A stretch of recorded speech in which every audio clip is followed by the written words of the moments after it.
Everyone passed me over like background noise while my sister Monique got compliments on her fake life. I let it go for years until my grandmother Hattie's 80th birthday. When Grandma asked where I lived now, I simply said, just a little penthouse overlooking Central Park. My sister spit her champagne all over the white tablecloth. My mother looked like she had seen a ghost. My arrogant brother-in-law just whistled and said, well, well, well.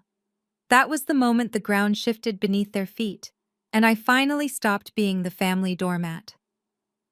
Before I continue this story, let me know where you are watching from in the comments below. Hit like and subscribe if you have ever had to stand up to family members who underestimated your worth. My name is Simone, and at 34 years old, I have mastered the art of being invisible. To my family, I am just a failed secretary living in a basement apartment in Queens. They have no idea that I am actually a senior managing partner at one of the top venture capital firms in New York City, or that I specialize in hostile takeovers. But today was not about business. It was about survival. I pulled my dented gray 2012 Honda Civic into the driveway of the sprawling villa my mother had rented for the weekend. I could have arrived in my company-issued Rolls-Royce, or even taken a helicopter, but I needed to maintain the illusion. The rusted bumper of my car scraped against the curb, a sound that made me cringe, but it was part of the uniform. I took a deep breath, checking my reflection in the rearview mirror. No makeup, simple hair tied back, and a plain black button-down shirt. I looked exactly like the person they wanted me to be. I walked up the stone path carrying a heavy bag of decorations I had bought with my own money. Before I could even ring the bell, the front door swung open. My mother Vivian stood there. She did not smile. She did not say hello. She did not ask how my drive was. She simply pointed a manicured finger at the trunk of my car. You are late, Simone. The caterers are stuck in traffic, and I need you to move 40 cases of wine to the backyard immediately. I adjusted the bag on my shoulder and tried to speak. Hi, Mom, happy to see you too. She rolled her eyes and looked me up and down with a sneer of disgust. Why are you wearing that depressing black shirt? You look like you are going to a funeral, not your grandmother's 80th birthday party. I specifically told you to dress festive. God forbid you try to look decent for once like your sister. Monique is arriving any minute and she is bringing a photographer for her blog, so try not to ruin the aesthetic. I swallowed the lump in my throat. I wanted to tell her that this black shirt was a $500 silk blend from Italy, but she would never know quality if it did not have a giant logo plastered on it. I just nodded and walked past her. Go through the side gate, she barked after me. Do not track dirt through the main hallway, I just had the floors polished. I walked around the side of the house, the gravel crunching under my cheap sneakers. My hands were shaking, not from the weight of the bags, but from the familiar sting of her rejection. I manage portfolios worth hundreds of millions of dollars. I make decisions that bankrupt corrupt CEOs before lunch. Yet here I was being ordered around like a servant in a house I could buy with cash 3 times over. I set the bags down on the patio and looked at the empty tables. They expected me to set everything up alone, just like always. But this time I had a secret weapon tucked in my pocket and a plan that was about to change everything. Just as I finished smoothing out the wrinkles on the last white tablecloth, the gravel driveway crunched under the tires of a vehicle that cost more than my mother's entire life savings. A bright cherry-red Porsche Panamera pulled up to the front entrance with the engine revving unnecessarily loud. I paused, knowing exactly what was coming next. To anyone else, it looked like the arrival of a power couple. To me, it looked like a weekend rental with the barcode sticker still barely visible on the rear passenger window. My mother Vivian did not seem to notice or care about the rental sticker. Her face lit up with a joy I had not seen in years. She practically sprinted past me, knocking into my shoulder without an apology, screaming, "They are here! Finally, the guests of honor are here!" The entire family poured out of the front door like a fan club chasing a celebrity. My Uncle Charles, my Aunt Sarah, and even the cousins who had ignored me earlier rushed to surround the car. The driver's side door opened, and out stepped Brad, my brother-in-law. He adjusted his suit jacket, which was a size too small, and flashed a blinding white smile that looked practiced in a mirror. He walked around to the passenger side and opened the door for my sister Monique. She emerged like she was stepping onto a red carpet at the Met Gala. She wore a shimmering gold dress that caught the afternoon sun and oversized sunglasses that covered half her face, even though it was partly cloudy. "Oh, my beautiful baby girl.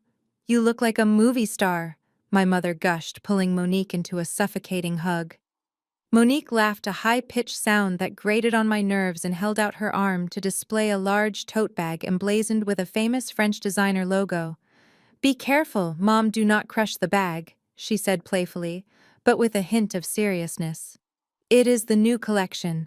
I stood back by the catering table, wiping my hands on a rag, and squinted at the bag. From 10 feet away, it looked impressive. But I own the real version of that bag in 3 different colors.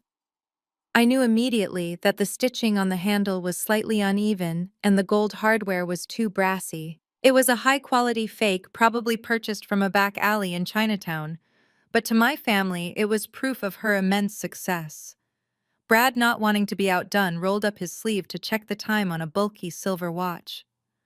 "We are so sorry we are late, everyone," he announced loudly, making sure his wrist caught the light. "Time got away from us. I just closed a massive deal this morning and had to stop by the dealership. You know how it is." My Uncle Charles whistled in admiration. "Is that a Rolex, Brad?" Brad smirked and tapped the glass face. "You know it, Charles. Only the best for this family." I stifled a laugh. I knew for a fact that specific model had a 3-year waiting list and cost $40,000. Brad was a mid-level sales manager. Unless he had robbed a bank, that watch was either fake or financed on a credit card with an interest rate higher than his ego. They finally began to move toward the house, a loud laughing mass of admiration and envy. As the crowd parted, they finally came face to face with me. I stood there holding a tray of appetizers, waiting for a hello or even a nod of acknowledgement. Monique stopped for a split second. Her eyes slid over me like I was a piece of furniture. She did not say hi. She did not ask how I was. She simply turned to Brad and said, "Babe, make sure you get a drink, I am parched." They walked right past me, the wake of their expensive perfume and cologne hitting me in the face. To them, I was not a sister or a sister-in-law. I was just part of the scenery, a background character in the movie of their delusion.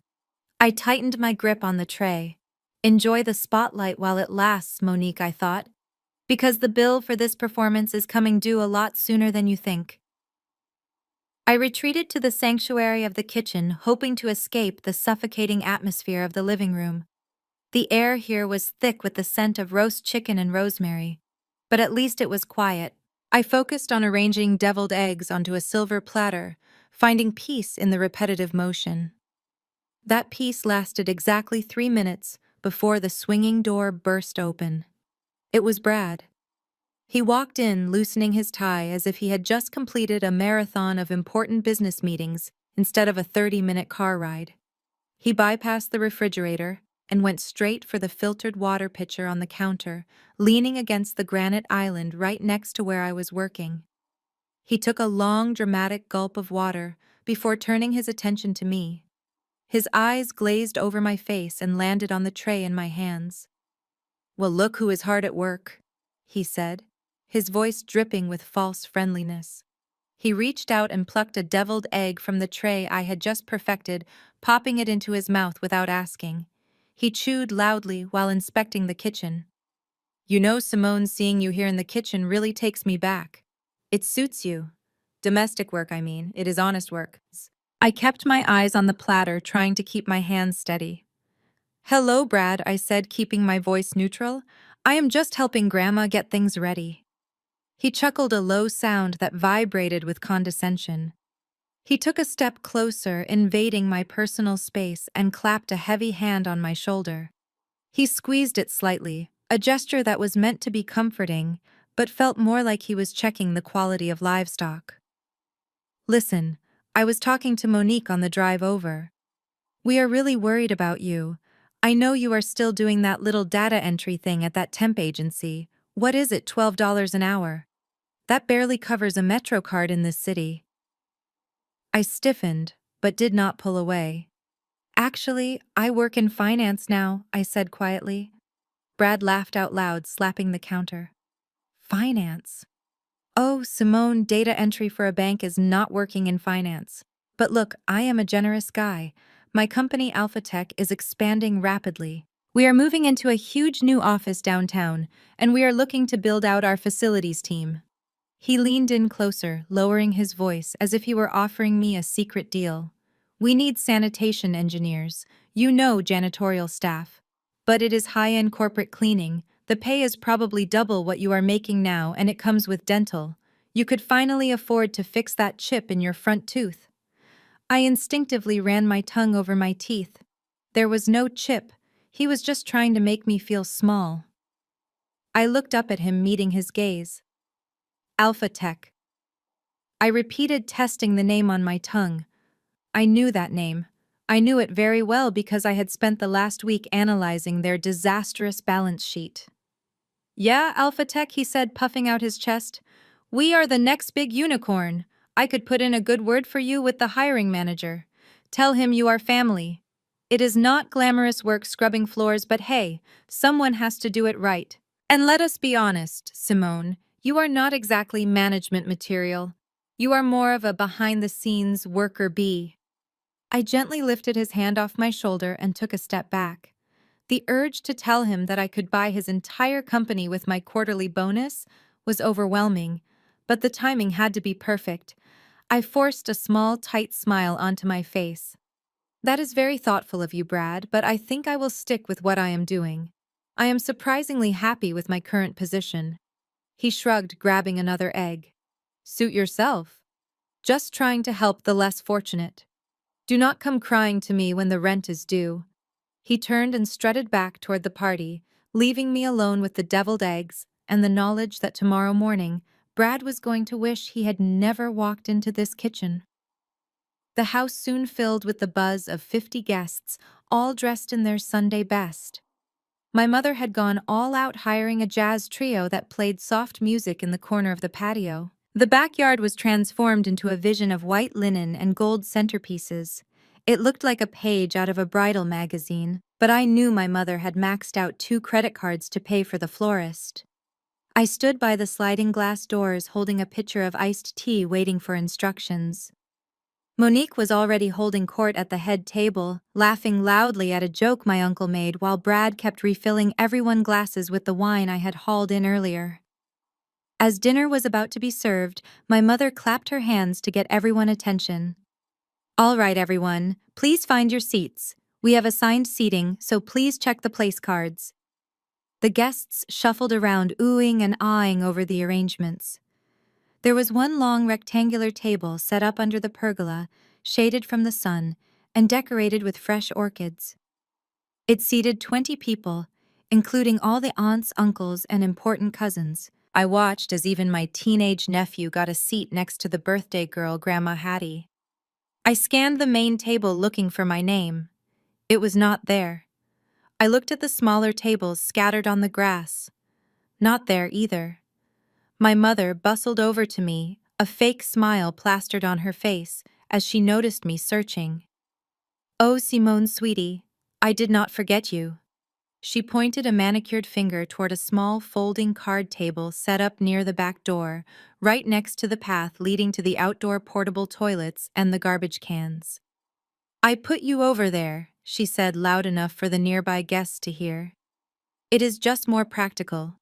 Since you are not really dressed for the pictures, and we need someone close to the kitchen to run back and forth for refills, it makes sense for you to sit there. Plus, you know how tight space is at the main table. We did not want to squeeze you in and make everyone uncomfortable. I looked at the wobbly table. It did not even have a tablecloth, just a paper napkin and plastic cutlery. It was the kids' table minus the kids. Essentially, it was the servants' quarters. A few of my cousins snickered behind their hands. Monique did not even look up from her phone. Okay, Mom, I said, my voice steady. Whatever works best for the party. I walked over to my exile, taking my seat on the cold metal folding chair. The smell of the nearby trash cans was faint but noticeable. From my vantage point, I could see the entire party like a spectator watching a play. They feasted on catered salmon and ribeye steak while I poured myself a glass of water. But while they were busy gossiping about who got fat and who got fired, I pulled out my phone. I was not checking social media. I opened my secure trading app. The Tokyo Stock Exchange had just opened, and the volatility in the Asian tech sector was creating a massive opportunity. While my family ate dinner on credit, I executed 3 short sells on a failing semiconductor company. In the time it took my mother to give a toast about family unity, I had made $12,000. I took a sip of my water and watched them. They thought they were the kings and queens of this castle, but they did not realize the bank owned the throne, and I was about to buy the bank. The dinner plates were cleared away, and the moment my mother had been waiting for finally arrived. It was time for the presentation of gifts.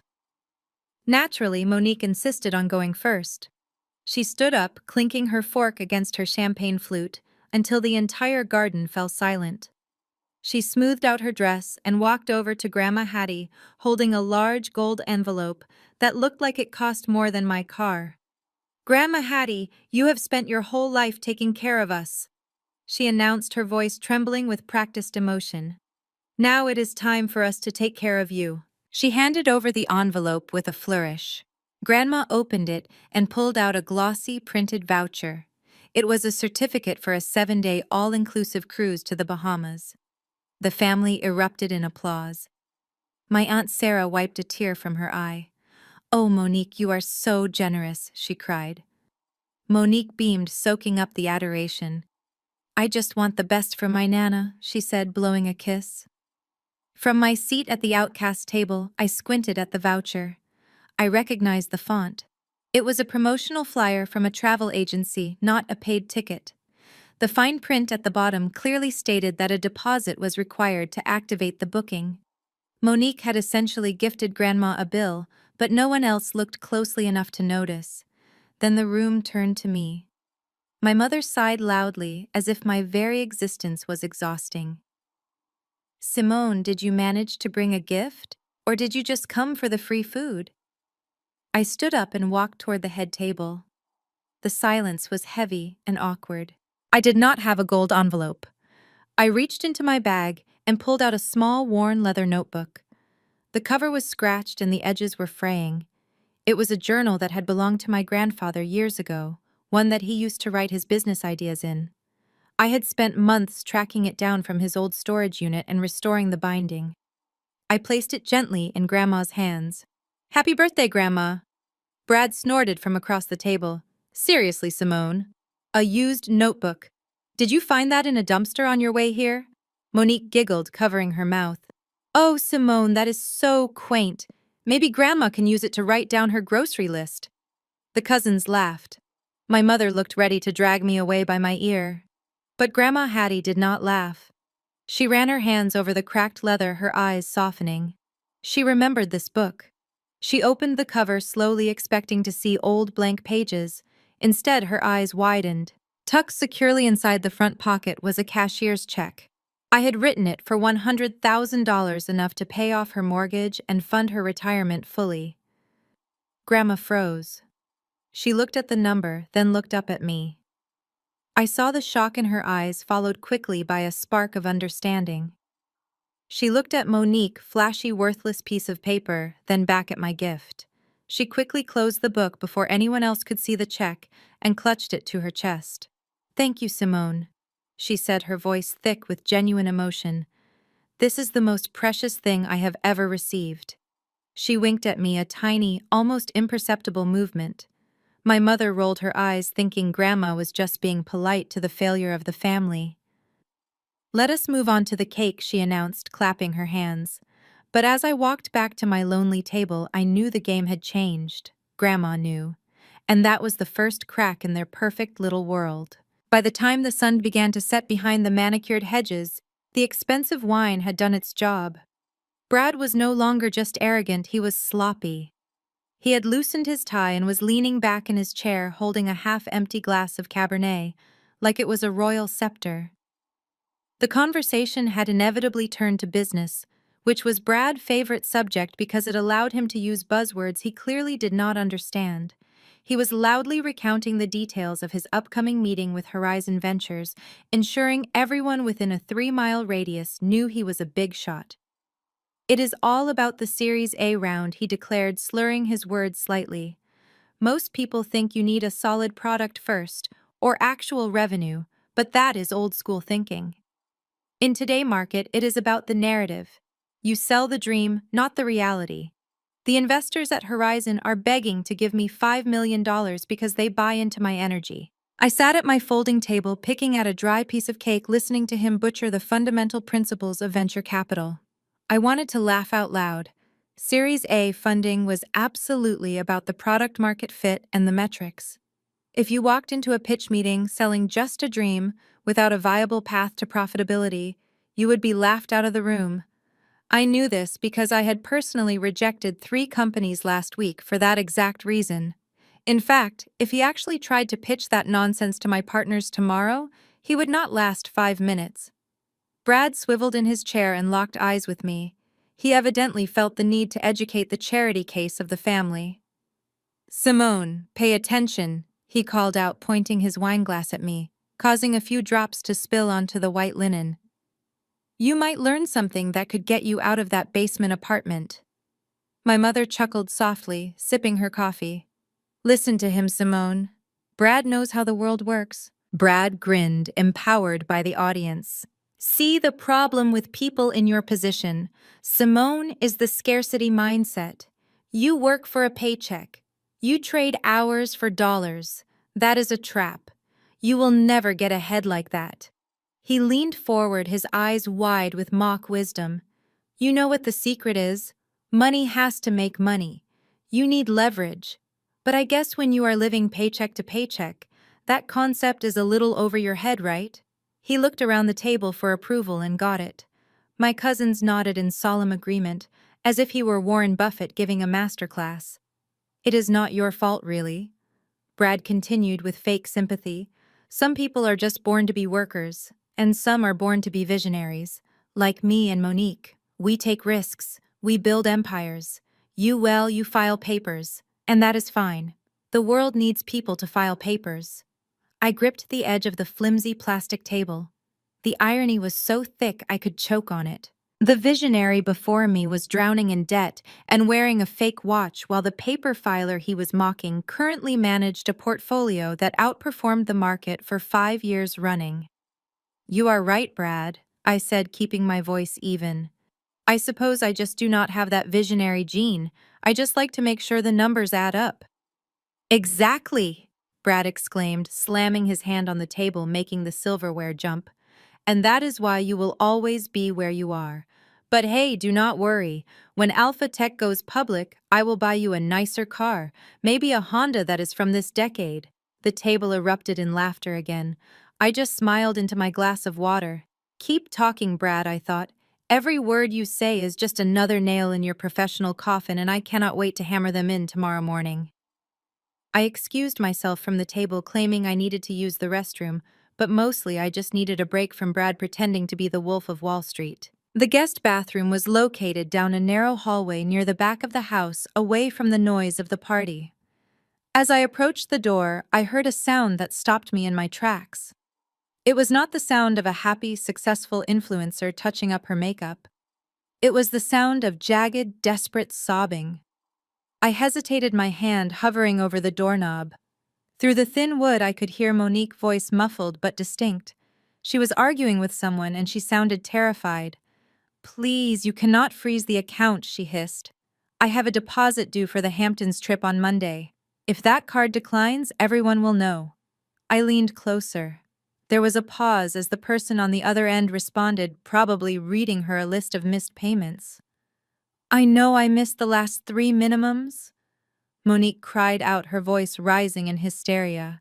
"But Brad is closing a deal. We will have the money next week. You have to give me an extension. If you cut off my credit line, I swear I will kill myself." "Kill. Do you hear me? I will ruin your reputation if you ruin mine." I stepped back, my back pressing against the hallway wall. The picture was complete. The fake bag, the rental car, the desperate need for validation. My sister and her husband were not just living paycheck to paycheck, they were living on a mountain of debt that was about to collapse. The golden child was actually drowning, and she was using emotional blackmail to keep her head above water. Before I could walk away, the bathroom door flew open. Monique stepped out, her phone clutched in her hand like a lifeline. Her eyes were red, and her mascara was slightly smudged, but the moment she saw me standing there, the transformation was instant. The fear vanished, replaced immediately by a mask of sneering arrogance. She straightened her spine and wiped under her eyes with a quick, aggressive motion. "What are you doing lurking in the hallway, Simone?" she snapped. "Were you spying on me?" "I just came to use the restroom, Monique," I said, calmly, acting as if I had not heard her begging a creditor for mercy. She scoffed, crossing her arms over her chest to hide the slight tremble in her hands. "Yeah, right. You are always hovering around hoping some of our success will rub off on you. Well, let me make one thing clear right now." She took a step toward me, her finger jabbing the air. "Do not even think about asking me for money. I know you saw Brad watch and you think we are made of cash, but my money is tied up in investments, high-level stuff you would not understand. So do not come to me with your sob stories about rent or car repairs." I looked at her at the panic behind her eyes that she was trying so hard to hide with cruelty. I did not feel angry anymore. I felt pity. She was trapped in a prison of her own making, terrified that the world would find out she was a fraud. "I do not need your money, Monique," I said softly. "I really do not." She let out a harsh laugh, pushing past me back toward the party. "Good, because you are not getting a dime. Now fix your face before you come back out. You look depressing." I watched her go striding back to the applause and the champagne, knowing that inside she was screaming. She thought she had put me in my place, but she had just handed me the final piece of the puzzle I needed to dismantle their lies. I barely had time to process the encounter with Monique before my mother appeared at my elbow. She did not look at me with the disdain she usually reserved for my presence. Instead, she wore a frantic, tight-lipped smile that I recognized immediately. It was the smile she used when she wanted something impossible. "Simone, darling," she cooed, grabbing my arm with a grip that was more iron claw than maternal embrace. "Come with me for a moment. We need to have a little family chat in private." She dragged me away from the party lights and the jazz music, leading me around the corner of the house to the dark, secluded spot near the detached garage. The air here smelled of damp earth and gasoline. She checked over her shoulder to make sure no one was listening, then turned to me, grasping both of my hands in hers. Her palms were sweating. "Listen to me, Simone," she started, her voice dropping to a conspiratorial whisper. "Your sister is in a bit of a temporary jam, just a tiny cash flow issue. Nothing serious, of course. She is making millions, but you know how it is with high-level investments. All her capital is tied up in real estate and stocks right now." I stood there impassive, letting her spin her web. "And what does this have to do with me, Mom?" Vivian squeezed my hands tighter. "Well, she has a small payment due, $50,000. It is nothing really, just a formality to keep her accounts active while she waits for a wire transfer to clear. But the banks are being difficult with her because she already has so much outstanding credit for her business expansion." She paused, waiting for me to offer help. When I remained silent, she continued, her tone shifting from sweet to demanding. "So here is the plan. We need you to take out a personal loan, or maybe open a few credit cards, just to cover the $50,000. Monique will pay you back with interest next month, I promise." I stared at her in disbelief. "You want me to take on $50,000 of debt for Monique?" Vivian waved her hand dismissively. "Oh, do not look at me like that. It makes perfect sense. Think about it, Simone. You do not have a husband. You do not have children. You do not own a house or have any assets the bank can seize. If the worst happens and the credit score takes a hit, it does not really matter for you. You live in a rental. You drive a beat-up car. You have nothing to lose. But Monique, she has a reputation. She is a public figure. We cannot let her credit rating drop. It would ruin the family image. The cruelty of her logic was breathtaking. To her, I was not just the black sheep, I was the sacrificial lamb. My financial future was expendable because in her eyes I had no future worth protecting. She was willing to burn my credit to keep Monique warm. "Mom," I said slowly, letting the words hang in the humid air. "You are asking me to commit financial suicide so Monique can maintain her lifestyle." "It is not suicide," she snapped, dropping the act. "It is duty. You have lived off this family your whole life. We fed you, we clothed you. Now you have a chance to finally be useful. Do not be selfish, Simone. Sign the papers on Monday." She did not wait for an answer. She just smoothed her dress, turned on her heel, and walked back toward the music, leaving me standing in the dark, with the realization that my mother did not just favor my sister, she was actively willing to destroy me to save her. I looked my mother dead in the eye. The humidity of the evening felt suffocating, but my mind was crystal clear. For 34 years I had said yes. Yes, I will babysit. Yes, I will tutor Monique. Yes, I will step back so she can shine. But tonight, the word no tasted like freedom. "No, Mom." I said, my voice steady and low. "I will not do it." Vivian blinked, her mouth slightly open, as if I had just spoken in a foreign language. "Excuse me. I do not think I heard you correctly, Simone. I just explained that this is an emergency. Your sister's reputation is at stake." "I heard you perfectly, Mom," I replied, crossing my arms. "And my answer is still no. Monique is 32 years old. If she has overextended herself, that is her problem, not mine. Naming a debt after me does not make it disappear. It just transfers the burden, and I am done carrying burdens that do not belong to me." The transformation in my mother's face was instant and terrifying. The sweet conspiratorial smile vanished, replaced by a snarl of pure venom. She took a step closer, her finger jabbing into my chest. "You selfish little brat!" she hissed, her voice shaking with rage. "How dare you, after everything I have done for you? I fed you, I clothed you, I put a roof over your head. And this is how you repay me, by watching your sister drown when you could easily save her." "She is not drowning, Mom. She is living a lie," I countered calmly. "And you are enabling her." "Do not. You lecture me," Vivian shouted, her volume rising dangerously close to being heard by the party guests. "You are just jealous, aren't you? You have always been jealous of her. You cannot stand that Monique is beautiful and successful and loved by everyone while you are just a bitter, lonely nobody with a dead-end job. You want to see her fail because it makes you feel better about your own pathetic life." Her words were designed to hurt, to target the deepest insecurities of a daughter who just wanted to be loved. But they bounced off me. I knew who I was, I knew what I had built, and I knew that the woman standing in front of me was not protecting a daughter, she was protecting an investment. "Think whatever you want, Mom," I said, stepping back out of her reach. "But I am not signing anything. Not today, not ever." Vivian glared at me, her chest heaving. "Fine, be that way. But do not expect any sympathy from us when you die alone with your cats. You are dead to me, Simone." She smoothed her hair, fixed her smile, and turned back toward the light of the party, leaving me standing in the darkness. I watched her go, feeling a strange sense of lightness. She thought she had just cut me off, but in reality, she had just set me free. I emerged from the shadows of the garage and stepped back into the warm amber glow of the string lights. My mother was already at the center of the patio, holding a fresh glass of wine and wearing a smile that did not quite reach her eyes. She had moved fast. In the 2 minutes it took me to compose myself, she had already set the stage for my public execution. She waited until I was within earshot of the main table before she raised her voice just enough to carry over the sound of the jazz band.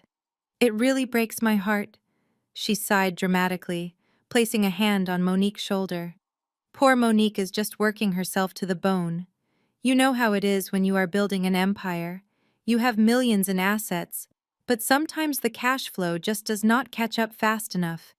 It is the burden of being a business tycoon." Monique looked down at her lap, playing the part of the weary martyr to perfection.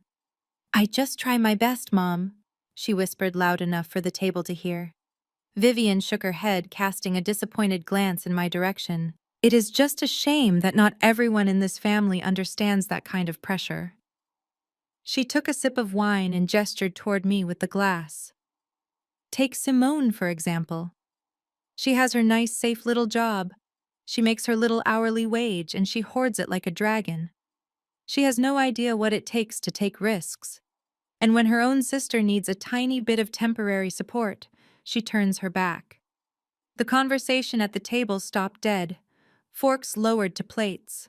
All eyes turned to me. They did not see a sister who had just refused to be financially abused. They saw a stingy, ungrateful woman who refused to help the golden child. My Aunt Sarah shook her head, her pearl earrings trembling. "Oh, Simone, really? Family helps family. That is the rule."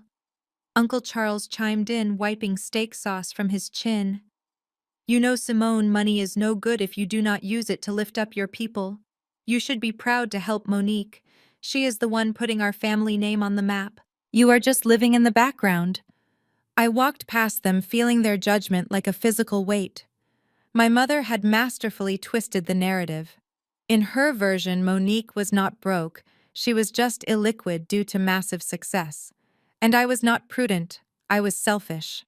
I saw Brad smirk at me from across the table, raising his glass in a mock toast. He knew exactly what was happening. They were shaming me into submission, hoping the social pressure would force me to open my wallet. I reached my exile table near the trash cans and sat down. I did not defend myself. I did not scream that Monique was drowning in credit card debt or that Brad was a fraud. I simply picked up my plastic fork and took a bite of the cold salmon. Let them talk, I thought. Let them paint me as the villain. It will make the moment I buy the canvas they are painting on so much sweeter. I checked my phone one last time. The transfer for the acquisition of the house mortgage had just cleared. They were judging the landlord while eating at her table, and they did not even know it. To dispel the awkward tension that had settled over the patio, Brad decided it was time to change the narrative. He knew that the whispers about Monique credit card debt were dangerous, so he did what he always did. He doubled down on a lie. He stood up, refilling his wine glass to the brim, and cleared his throat, demanding the attention of the entire table. "You know, everyone is so focused on the small bumps in the road," he announced, his voice booming with false confidence. "But they fail to see the highway to success that we are speeding down. Monique and I are not worried about petty cash flow because tomorrow morning everything changes." My mother perked up, sensing a lifeline. "What do you mean, Brad? Tell us the good news." Brad grinned, leaning back and unbuttoning his suit jacket. "Well, I was not going to say anything until the ink was dry. But since we are all family here, I might as well share. As well, Alpha Tech is about to secure a massive infusion of capital. I have a meeting tomorrow morning at 9 sharp with the top brass at Horizon Ventures." I froze. My fork hovered halfway to my mouth. Horizon Ventures was not just a random investment firm, it was my firm. It was the company I had built from the ground up, the company where I held the title of senior managing partner. I knew every deal that came through our doors, and I knew every pitch scheduled for the week. Brad continued, unaware that the shark he was trying to swim with was sitting 10 feet away, eating potato salad. "We are talking about a Series A round of $5 million. They read my prospectus and frankly they were blown away. The senior partner personally requested the meeting.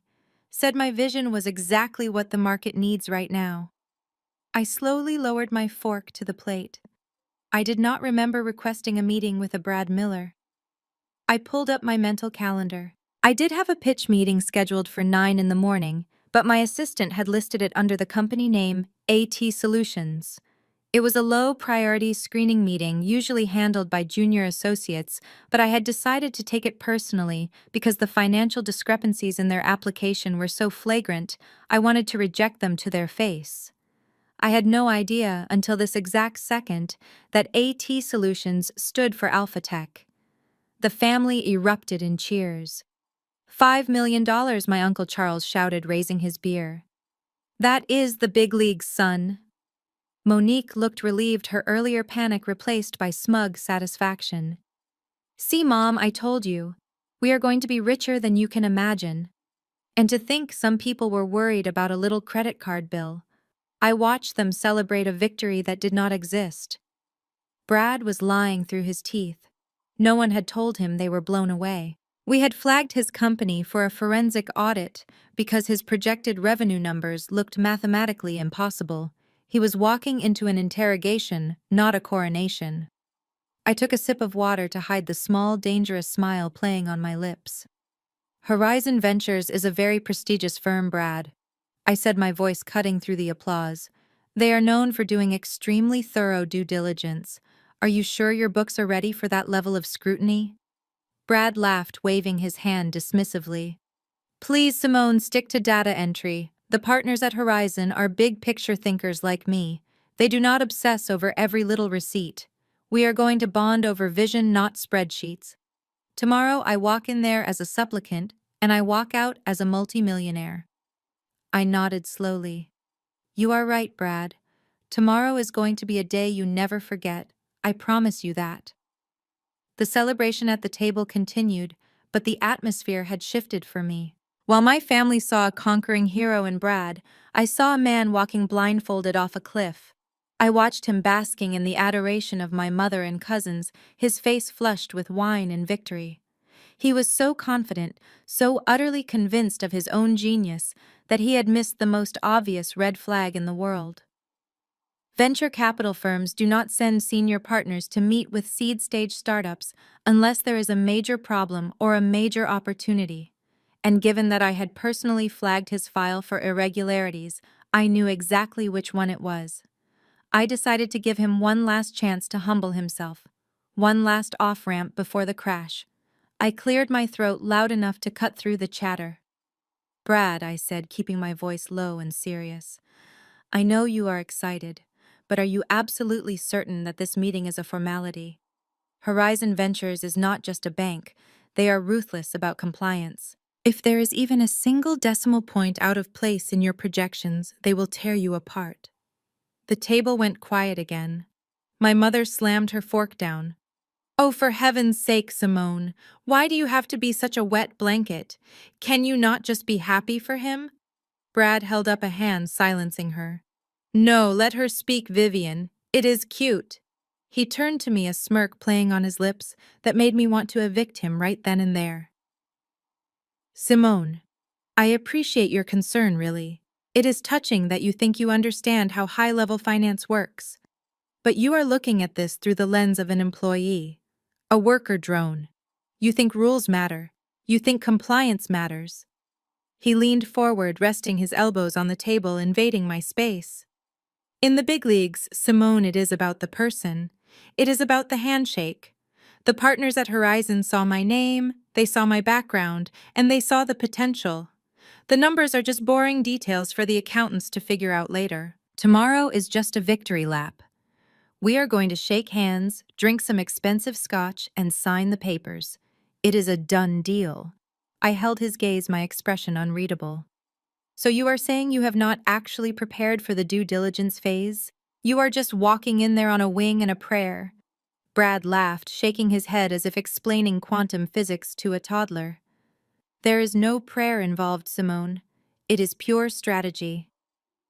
But I do not expect you to get it. Honestly, I would be surprised if you even knew where the Horizon building was. It is in the financial district inside one of those glass towers where the security guards make more money than you do. People like you, Simone, you do not even get past the lobby. You certainly do not get invited to the boardroom on the 45th floor. He sat back, satisfied with his insult. So do yourself a favor. Stick to your data entry. Let the adults handle the business. And maybe if you are nice, I will bring you back a souvenir pen from the meeting. I smiled. It was a genuine smile this time because the trap was set, and he had just walked right into the center of it with both feet. You are right, Brad, I said softly. I probably would not fit in at a place like that. I picked up my glass of water and took a sip, hiding the fact that I did not just fit in at the Horizon building. I owned the 45th floor, and tomorrow morning when he walked into my boardroom, he was going to wish he had never learned my name. The catering staff cleared the dinner plates and wheeled out the birthday cake. It was a 3-tiered vanilla sponge masterpiece covered in gold leaf and edible orchids. My mother had clearly instructed the baker to make sure it looked expensive enough for Instagram. Monique immediately positioned herself next to Grandma Hattie, directing the photographer to get the perfect angle. She posed with her hand on Grandma's shoulder, smiling that practiced, terrifying smile, while everyone else sang happy birthday. I stood at the back near my exile table watching the flickering candles. I felt a strange sense of detachment. In the past, moments like this would have made me feel small. I would have felt the sting of being on the periphery of my own family. But tonight, I just felt like a director watching the final act of a tragedy. I knew something they did not. I knew that the foundation of their arrogance was made of sand, and the tide was coming in fast. Grandma Hattie blew out the candles with a surprising amount of lung power for an 80-year-old. The family cheered and clapped. As the smoke drifted up into the night air, Grandma looked around the circle of faces. She ignored my mother, who was already trying to cut the first slice, and locked eyes with me across the patio. "Simone, baby, come closer," she called out. Her voice was strong and commanded instant silence. I walked forward, stepping into the circle of light. "Yes, Grandma." She looked at me with those sharp, knowing eyes, the same eyes that had seen the check inside the notebook earlier. "I have been meaning to ask you something all night," she said. "Since you are so busy working all the time, I never really know what is going on with you. Where are you living these days? Are you still in that little basement apartment in Queens? You know, the one where the radiator clanks all night and the ceiling leaks when it rains?" The question hung in the air, heavy and expectant. The entire family turned to look at me. I could see the pity in my Aunt Sarah's eyes. I could see the smug satisfaction on Brad's face. They loved this narrative. The narrative where Simone was struggling. The narrative where Simone was the cautionary tale of what happens when you do not have their kind of ambition. I opened my mouth to answer, but Monique cut me off before I could get a word out. She stepped forward, swirling the remnants of her champagne. "Oh, Grandma, do not embarrass her," she said, letting out a short, cruel laugh. "You know how expensive the city has become. Rents are skyrocketing." Monique turned to look at me, her eyes gleaming with malice. "She is probably living in a shared space with a bunch of college students. You know, bunk beds and chore wheels. Anything to save a few dollars, right, Simone? I bet she is splitting a studio with 3 other people just to afford the Metro card to get to her little temp job." My mother chuckled, shaking her head. "Well, we all make choices. Monique chose success, and Simone chose, well, whatever this is." The cousins snickered. The air was thick with their superiority. They thought they were punching down, kicking me while I was already on the ground.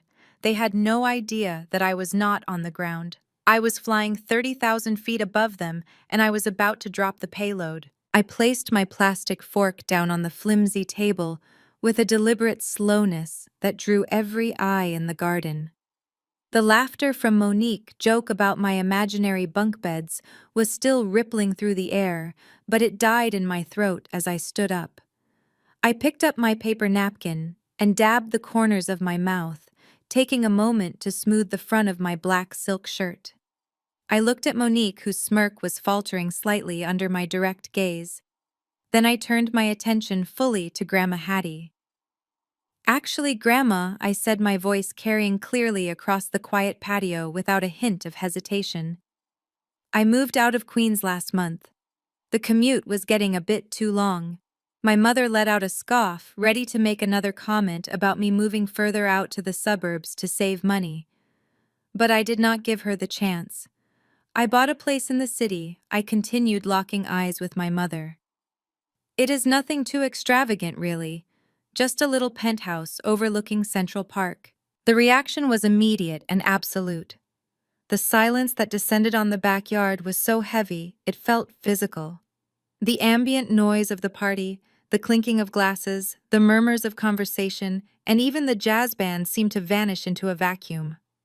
For a solid 10 seconds, the only sound was the chirping of crickets in the hedges and the distant hum of traffic from the highway. My mother's mouth hung open slightly, her glass of wine tilted dangerously to the side. Brad, who had been in the middle of a boastful laugh, froze with his mouth still shaped in a grin that no longer reached his eyes. Monique looked as if I had just spoken in an alien language. Her brain was clearly trying to process the words penthouse and Central Park, coming from the mouth of the sister she had spent a lifetime devaluing. I watched the color drain from Brad's face. Unlike the others, he worked in sales. He knew real estate. He knew that a penthouse on Central Park West did not cost thousands, it cost millions. It cost more than his entire life earnings combined. I saw the gears turning in his head, trying to calculate the math, trying to find the lie. A penthouse! Monique finally stammered, her voice shrill and breaking the silence like a dropped plate. What are you talking about, Simone? Like a sublet? Or are you house-sitting for someone wealthy? I smiled. It was a cold, sharp smile. No, Monique. I bought it. It is on the 45th floor. The sunset over the reservoir is actually quite similar to the view from here minus the mosquitoes.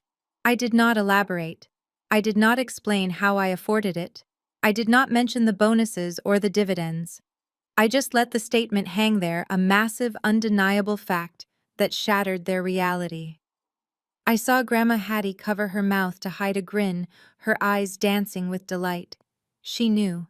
She was the only one who realized that the game was over. The rest of them were just standing in the wreckage of their assumptions, wondering when the ceiling had collapsed on their heads. The silence was finally broken not by a gasp of awe, but by the wet, violent sound of Monique choking. She had tried to swallow her champagne at the exact moment I spoke, and the liquid went down the wrong pipe.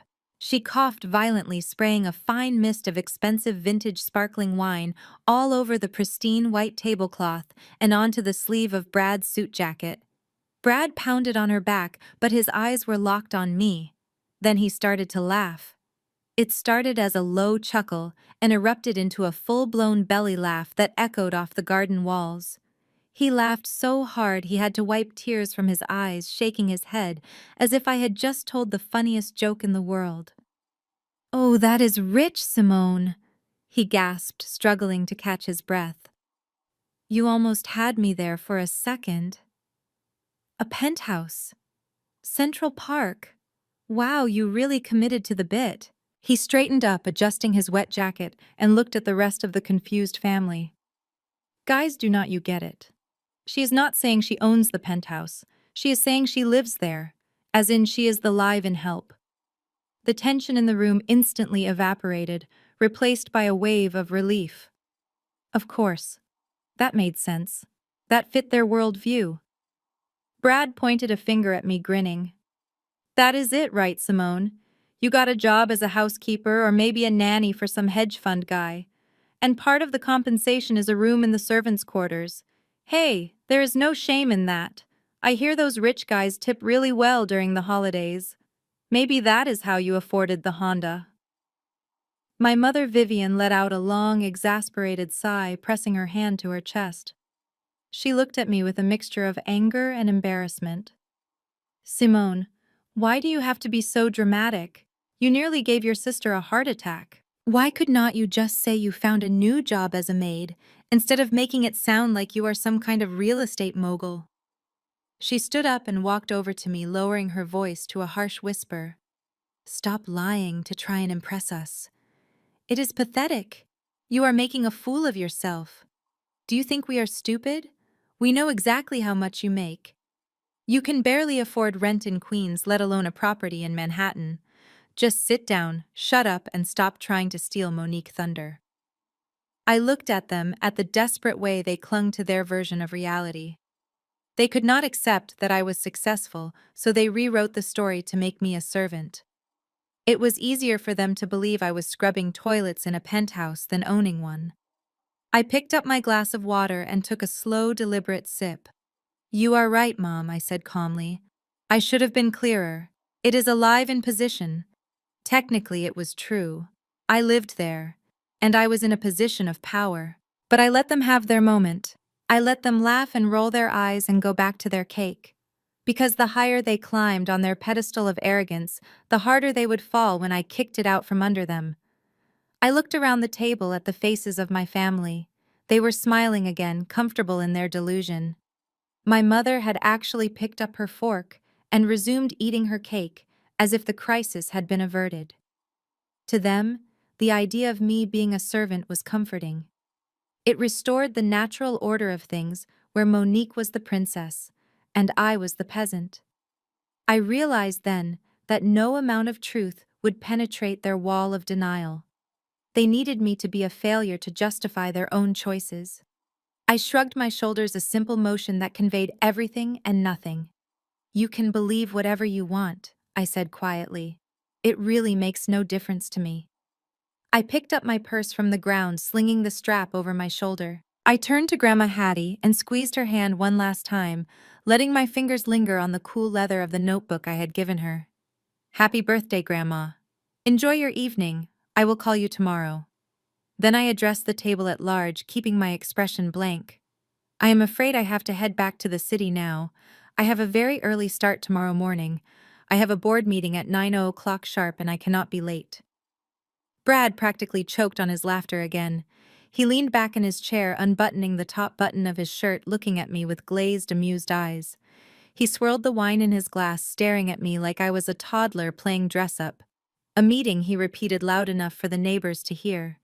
What kind of meeting are we talking about here, Simone? Is it the neighborhood watch? Or maybe the tenants association is meeting to discuss who takes out the recycling bins? Monique giggled, covering her mouth with her napkin. Oh, stop it, Brad. Maybe she is meeting with the other maids to organize a union.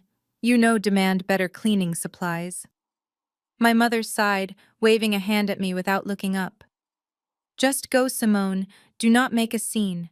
And try not to wake up your employers when you get back to the penthouse. Rich people hate it when the help is noisy.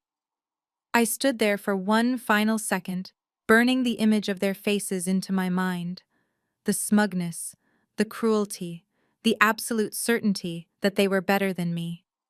I looked directly at Brad. I looked at the wine stain on his jacket and the fake watch on his wrist. It is a very important meeting, actually. I said, my voice cool and even. It is about the future of a company that is currently on the brink of disaster. I think you would find it fascinating. Brad waved me off, his eyes already drifting back to the bottle of wine. Yeah, sure. Go save the world, Simone. Just do not miss your bus. I turned and walked away. My heels clicked on the pavement, a steady rhythm of approaching justice. They thought I was walking away in defeat. They had no idea I was walking toward the button that would detonate their entire world. Goodbye, Brad, I whispered to myself as I reached the side gate. Don't be late tomorrow. I hate waiting. I reached the edge of the patio where the stone path met the driveway and paused. Behind me, the laughter was dying down, replaced by the clinking of silverware as my family returned to their meal. They had dismissed me. I was gone from their minds, relegated back to the status of a nuisance. But I had one final card to play before I disappeared into the night. My phone vibrated against my palm. It was George, my executive assistant. His timing, as always, was impeccable. I accepted the call and deliberately pressed the speakerphone icon. I did not hold the phone up to my ear. I held it in front of me casually, adjusting my purse strap, ensuring the volume was loud enough to carry across the humid evening air. Go ahead, George, I said, my voice projecting clearly toward the table where Brad was pouring another glass of wine. The voice that floated out of the speaker was crisp, professional, and impossible to mistake for a friend playing a prank. It was the voice of a man who managed billion-dollar schedules. Good evening, Ms. Brooks, George said. I just received confirmation from the pilot. The helicopter is fueled and waiting for you at the West 30th Street heliport. We have a slot cleared for immediate takeoff. I saw movement at the dinner table.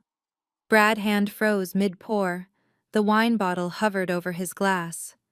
Excellent, I replied, keeping my tone bored and efficient. What is the estimated flight time? 35 minutes to East Hampton, George replied. The legal team is already at the estate. The merger documents for the acquisition of Kincaid Industries are ready for your signature. The partners are anxious to close this deal tonight before the Asian markets open. I saw Brad drop the wine bottle. It hit the edge of the table with a loud thud, tipping over and spilling dark red liquid all over the white tablecloth for the second time that night. But he did not move to clean it up. He did not even blink. He was staring at my back, his mouth slightly open. Helicopter, merger, acquisition, Asian markets. These were not words used by data entry clerks. These were not words used by housekeepers. These were the words of the masters of the universe, the people Brad desperately pretended to be, but never actually met. I ignored the sound of the spilled wine. That is fine, George, I said. Tell the pilot I am 5 minutes away, and have the legal team prep the final clause regarding the liquidation of assets. I want to be done by midnight. Understood, Ms. Brooks. See you shortly. I ended the call and slipped the phone back into my bag. I did not turn around to see their faces. I did not need to. I could feel the confusion radiating off them like heat. The silence behind me was different now. It was not the silence of judgment. It was the silence of fear. They were trying to reconcile the image of Simone the failure with the woman who just ordered a helicopter to the Hamptons to sign a merger deal. I opened the door to my rusted Honda Civic and slid into the driver's seat. As I turned the key and the engine sputtered to life, I glanced in the rearview mirror. Brad was standing up, leaning over the patio railing, his eyes locked on my car. He looked pale. He looked like a man who had just seen a ghost. And in a way he had. He had seen the ghost of his own inadequacy coming back to haunt him. I put the car in reverse and backed out of the driveway, leaving them in the dust. The first seed of doubt had been planted. By tomorrow morning it would grow into a forest of panic. As my taillights faded into the darkness of the highway, I knew they would follow me. Their egos were too fragile to let the mystery go unsolved. Sure enough, as I merged onto the expressway, I saw the distinctive xenon headlights of the red Porsche Panamera weaving through traffic behind me. Brad and Monique were not going back to the party to finish their cake. They were on a mission to expose what they thought was my greatest lie yet. Inside their rental car, I could imagine the conversation perfectly. Brad was probably gripping the steering wheel, his knuckles white, telling Monique that I was clinically insane, that I had hired an actor to call me, and that I was actually driving to a motel or a trailer park. They needed to see me fail. They needed to catch me in the act of being ordinary so they could sleep at night. I kept my speed steady, driving exactly at the limit. I led them out of the suburbs and across the bridge, the skyline of Manhattan, rising up like a wall of diamonds against the night sky. I did not head toward Queens. I did not head toward the gritty industrial parks or the crowded walk-ups. I drove straight into the heart of the beast. I turned onto 57th Street, also known as Billionaire's Row. This was a street where a parking spot cost more than most American homes and where the air itself seemed to smell of old money and power. I watched in the rearview mirror as the Porsche hesitated at the intersection. They were confused. Why would the poor relation be driving her rusted Honda Civic down the most expensive street in the world? I signaled left, approaching the private underground entrance of the Glass Spire, one of the most exclusive residential towers in the Western Hemisphere. The entrance was guarded by a heavy iron gate and a security team that included former Secret Service agents. To the casual observer, it looked like an impenetrable fortress. To me, it was simply home.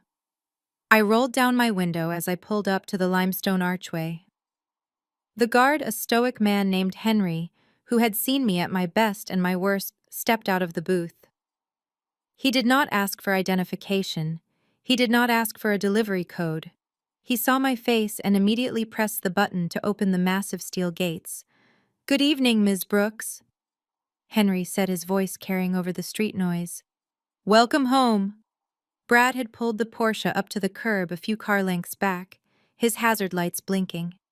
I saw him scramble out of the driver's seat, phone in hand, recording everything.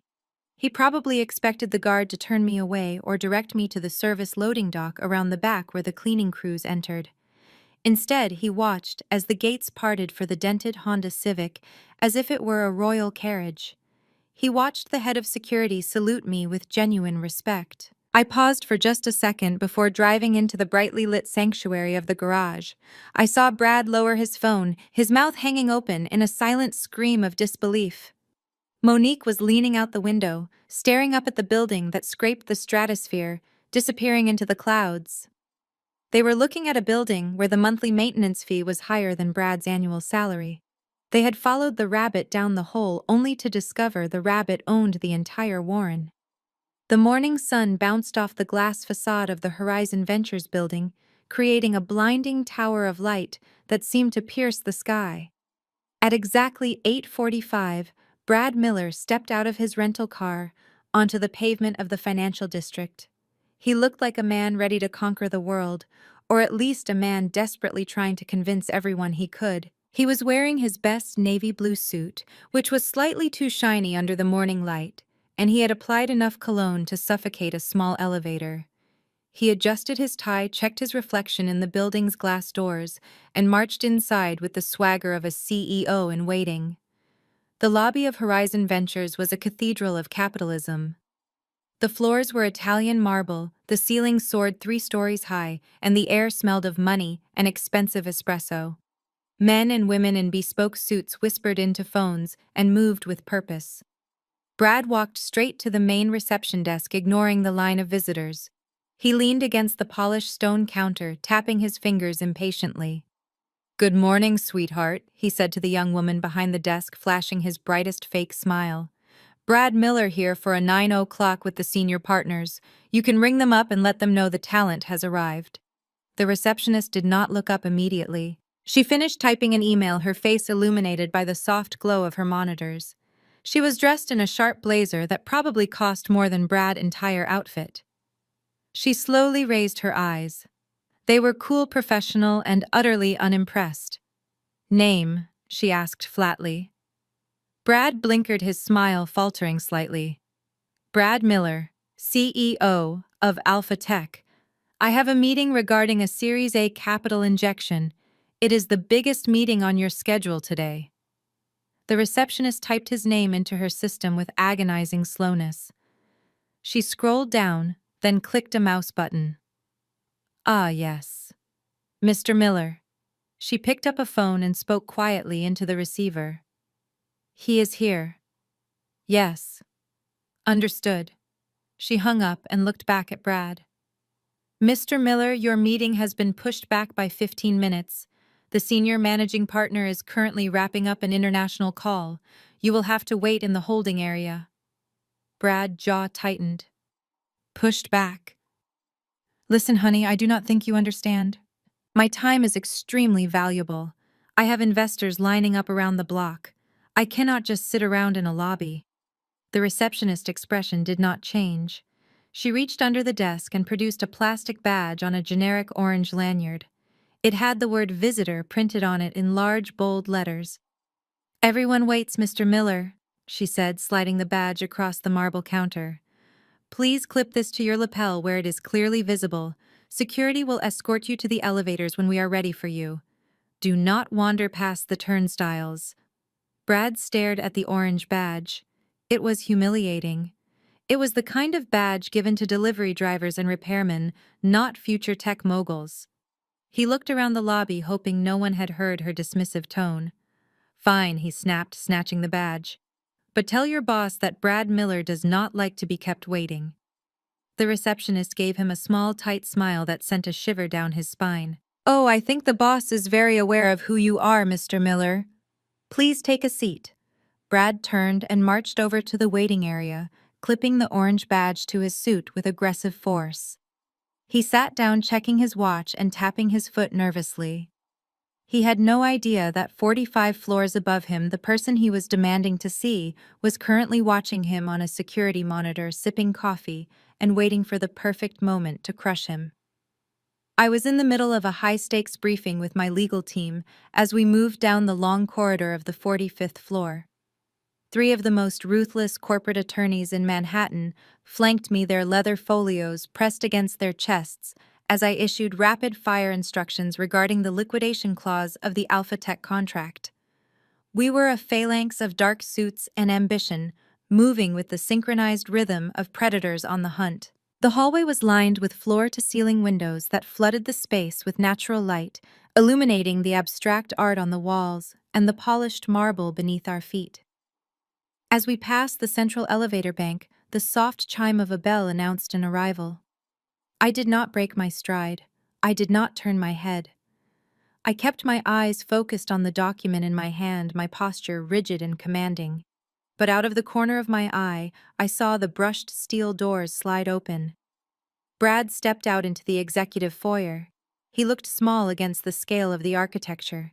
The orange visitor badge on his lapel clashed horribly with his navy suit, and he was sweating slightly despite the climate-controlled air.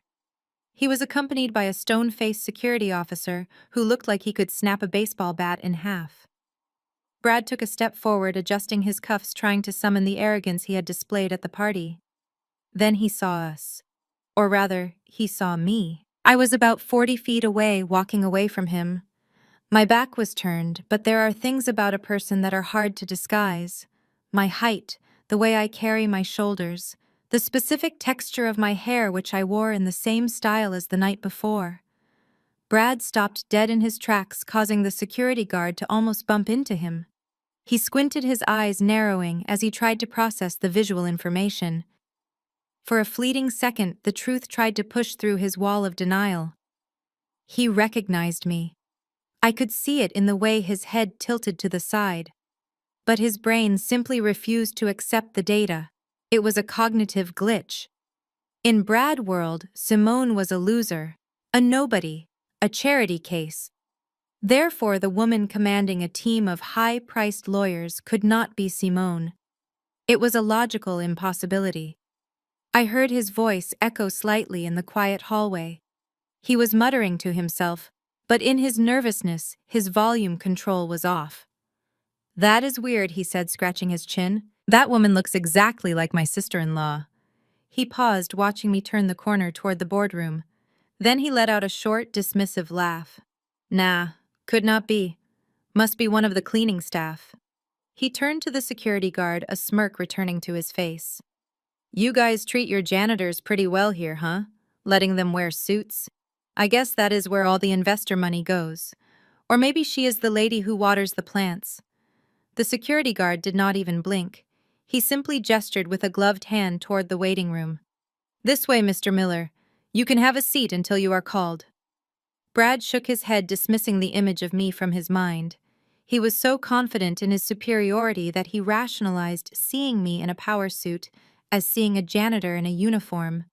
He walked toward the holding pen, convinced he was the most powerful person on the floor, completely unaware that the janitor he had just insulted was about to become his executioner. The holding area was uncomfortable, not because of the furniture, which was Italian leather and cost more than a mid-sized sedan, but because of the silence. Brad sat alone, tapping his foot against the carpet, his eyes darting around the room. He checked his reflection in the darkened window of the conference room, smoothing back his hair for the 10th time. He pulled out his index cards, muttering his opening hook under his breath. "Alpha Tech is not just a company, it is a movement." No, that sounds too cheesy. Alpha Tech is the future of integrated logistics. Yes, that is it. Strong, professional. He took a deep breath, adjusting his tie, trying to quell the rising nausea in his stomach. He had bet everything on this meeting. His reputation, his finances, and his ego were all sitting on the table. Finally, the heavy oak door swung open. A young assistant with terrified eyes stepped out. "Mr. Miller?" she said, her voice barely a whisper. "The partners are ready for you now." Brad stood up, buttoning his jacket. "It is showtime," he whispered to himself. He marched past the assistant and into the boardroom. It was a cavernous space dominated by a 20-foot table made of reclaimed walnut. The view behind it was breathtaking, a panoramic sweep of the Manhattan skyline that made the cars below look like ants. But Brad did not look at the view. He looked at the empty chairs. The room was silent.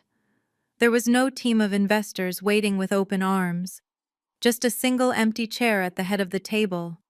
He hesitated, standing awkwardly near the door. "Hello," he called out, his voice cracking slightly. Suddenly, a side door opened. It wasn't the assistant this time. It was a woman. She walked in with a stride that consumed the oxygen in the room. She was wearing a bespoke charcoal suit that fit her like a second skin, the fabric shimmering slightly under the recessed lighting. It was the kind of tailoring that screamed $5,000 without a single logo. She carried nothing but a thin tablet. Brad squinted. The woman looked familiar, but the context was wrong. The energy was wrong. This woman radiated power, not subservience. She did not look at him. She walked straight to the head of the table, pulled out the leather executive chair, and sat down. She placed the tablet on the table with a soft click and finally raised her eyes. "Please sit down, Brad," she said, her voice cool and commanding. "We have a lot to discuss." Brad's knees almost gave out. He knew that voice. He knew those eyes. But his brain was screaming in protest. "No, it is impossible. Simone!" He gripped the back of the nearest chair for support. "Simone!" He stammered, a nervous laugh bubbling up in his throat. "What are you doing? Did you sneak in here? You are going to get us both arrested. Get out of that chair before the boss comes in." I did not move. I simply tapped the screen of my tablet, bringing up the logo of Horizon Ventures. "I am the boss, Brad. And right now you are trespassing in my boardroom. Sit down." Brad shot up from his chair as if the leather seat had suddenly turned into a bed of hot coals. His face went from pale to a deep blotchy red in a matter of seconds. He looked at me sitting at the head of the table and then glanced frantically at the door, expecting the real boss to walk in at any moment. He pointed a shaking finger at me, his voice dropping to a frantic hiss. "Simone, have you lost your mind? What are you doing in here? Get out of that chair immediately. Jesus, if the partners walk in and see the cleaning lady trying to play CEO, you are going to get fired on the spot." I did not move a muscle. I simply watched him panic, my expression completely impassive. Brad took a step toward me, waving his hands as if shooing away a stray dog. "Did you bring the water pitchers? Is that it? Fine, just leave the water and go. I will try to cover for you. I will tell them I was just asking you to dust the table. But you have to leave right now before the senior partner arrives. Do you have a death wish?" He was sweating profusely now, wiping his forehead with the back of his hand. I almost felt sorry for him. He was so trapped in his own prejudice that he literally could not see what was right in front of his face. He was trying to save me from a danger that I controlled. I leaned back in the chair and swiveled slightly, just enough to show him I was comfortable. "I am not going anywhere, Brad." Before he could explode again, my executive assistant Elena stepped forward from the shadows near the door. She was a woman who could make a Navy SEAL flinch with a single look. She walked up to the table and placed a heavy stack of files directly in front of me. Then she turned her cold steel gaze onto Brad. "Mr. Miller," she said, her voice sharp and cutting like a guillotine blade. "You will sit down immediately." Brad blinked, looking at her in confusion. "Excuse me. I am just trying to get your staff to leave so we can start the meeting." Elena did not blink. "Mr. Miller? You are confused. The woman sitting at the head of this table is not staff. This is Ms. Simone Brooks. She is the senior managing partner of Horizon Ventures, the chairwoman of the investment committee, and the sole individual who holds the authority to approve or deny your funding request. She is the boss you have been waiting for." The air left the room. Brad looked from Elena to me and back to Elena. His brain was trying to process the information, trying to reconcile the sister-in-law he mocked with the titan of industry sitting before him. He looked at my suit. He looked at the way the staff deferred to me. And finally, the horrifying truth crashed down on him. His knees buckled and he collapsed back into his chair, not because he chose to sit, but because his legs simply stopped working. He stared at me, his mouth opening and closing silently, like a fish on a dock gasping for air, while I simply opened the file in front of me and prepared to dissect him. The silence in the boardroom was absolute. It was the kind of silence that usually precedes a natural disaster. Brad sat slumped in the leather executive chair, looking like a man who had just been told he had 24 minutes to live. His skin had gone from a flushed red to a sickly shade of gray. His hands, which had been so confident gripping his wine glass the night before, were now trembling violently on the polished walnut table. He looked at me, and then he looked at the nameplate on the desk that read, Simone Brooks, Senior Managing Partner. I could practically hear the gears in his brain grinding to a halt as the horrific reality settled in. He had spent the last 5 years treating his primary investor like a servant. He had spent the last 12 hours bragging about a meeting with the very woman he had humiliated over deviled eggs. I did not offer him a glass of water. I did not offer him a tissue to wipe the sweat that was now beading on his forehead. I simply reached out and flipped open the thick dossier in front of me. The sound of the heavy paper turning was sharp and loud in the quiet room. I ran my finger down the first page, scanning the numbers I had already memorized. "All right, Brad," I said, my voice calm and professional, devoid of any familial warmth. "Let us proceed. You are here to solicit a Series A injection of $5 million for Alpha Tech. You stated last night that your company is a unicorn and that the numbers are just boring details for the accountants." Brad made a small choking sound. "Simone, please, I had no idea. If I had known it was you, I never would have." I held up a hand, cutting him off instantly. "You are speaking to the chairwoman of the investment committee, Mr. Miller. Address me as such." He clamped his mouth shut, his eyes wide with terror. I tapped the spreadsheet in front of me with a gold fountain pen. "Now I have reviewed your prospectus. You claim to have a revolutionary logistics model. Yet when I look at your profit and loss statements for the last 24 months, I see nothing but red ink. You have posted a net loss for 8 consecutive quarters.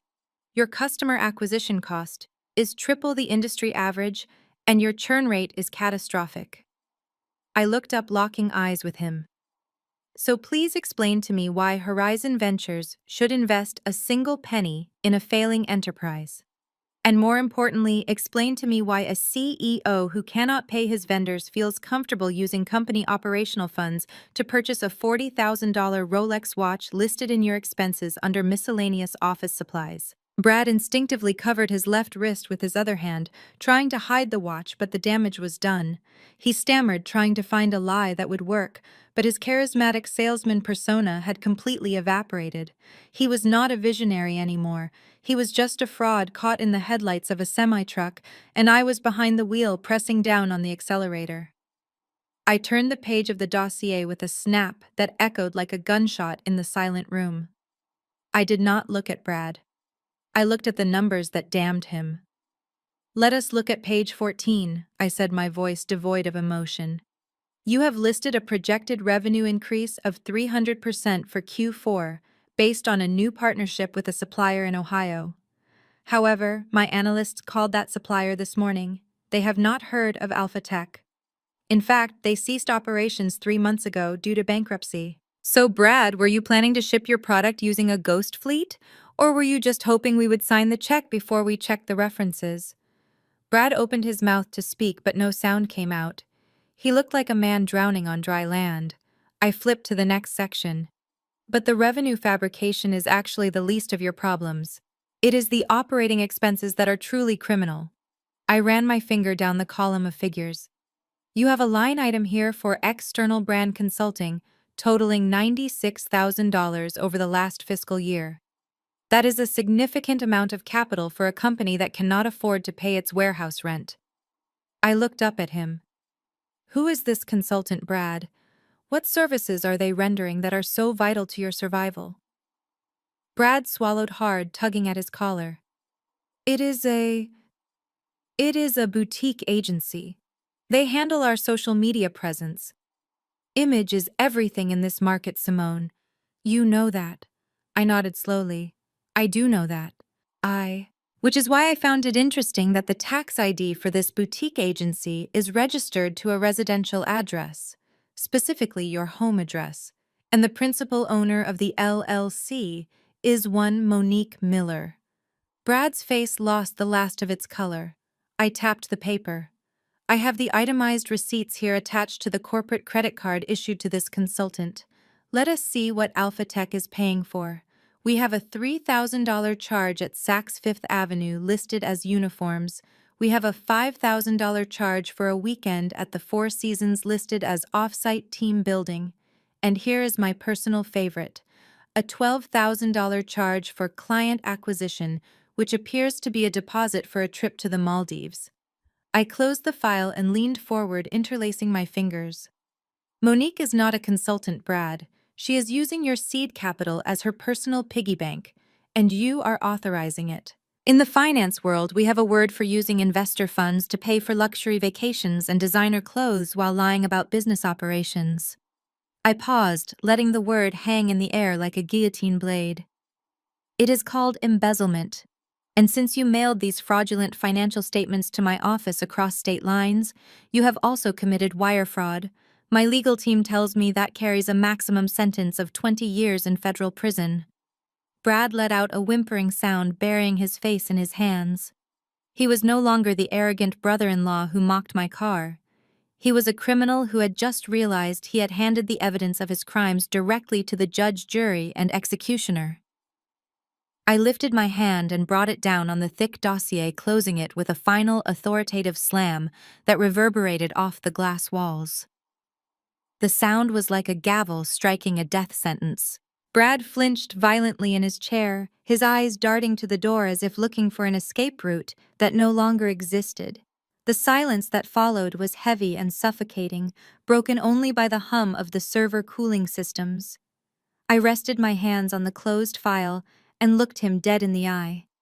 The application for funding is denied, I said, my voice ice cold. Horizon Ventures does not invest in Ponzi schemes. We do not invest in fraud, and we certainly do not invest in CEOs who treat their company accounts like a personal ATM for their spouses. Brad let out a shaky breath, trying to salvage a shred of dignity. Fine. Fine, Simone. You made your point. You are powerful. You won. He pushed his chair back, scraping it against the marble floor. If you are not interested, we will take our business elsewhere. There are plenty of other firms on Wall Street. We do not need your money that badly. He started to stand up, his legs still wobbling. I will just go now. We will keep this in the family, right? No need to involve lawyers. I will fix the accounting errors myself. I did not move. I just watched him try to flee. Sit down, Brad, I commanded. I am not finished. He froze halfway out of his chair. What do you mean? You rejected the pitch.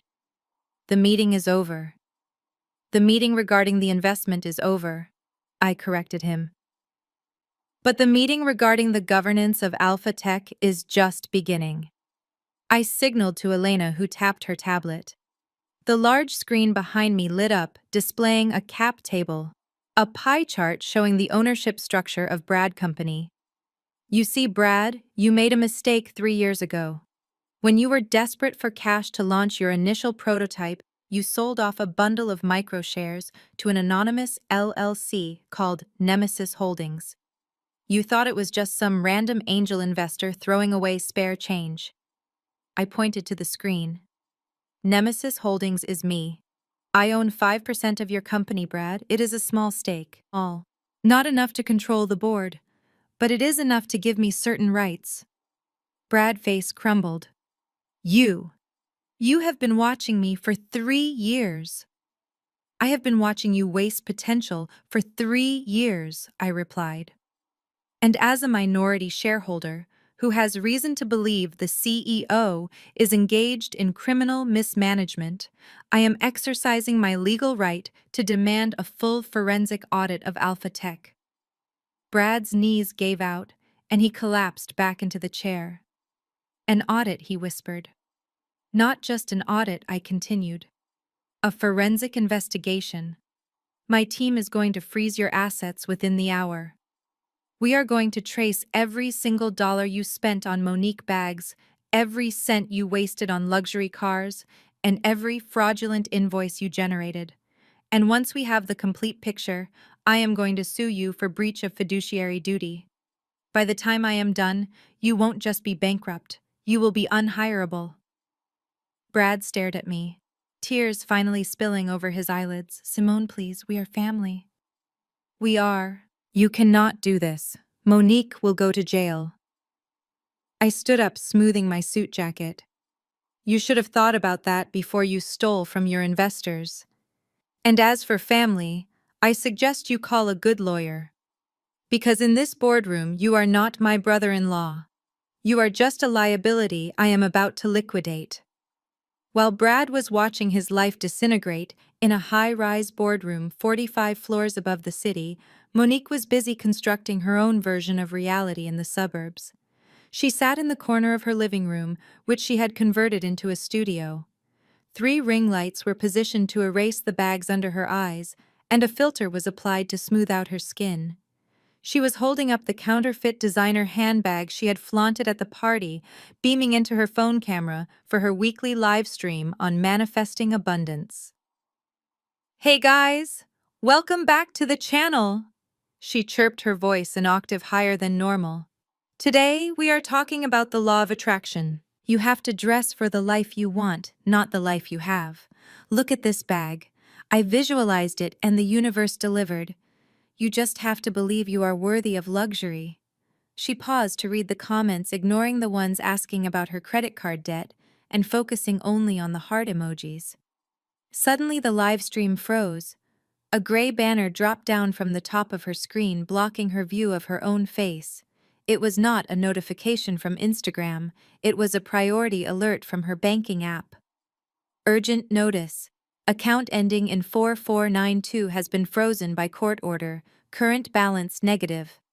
Monique stared at the screen. Her smile twitched.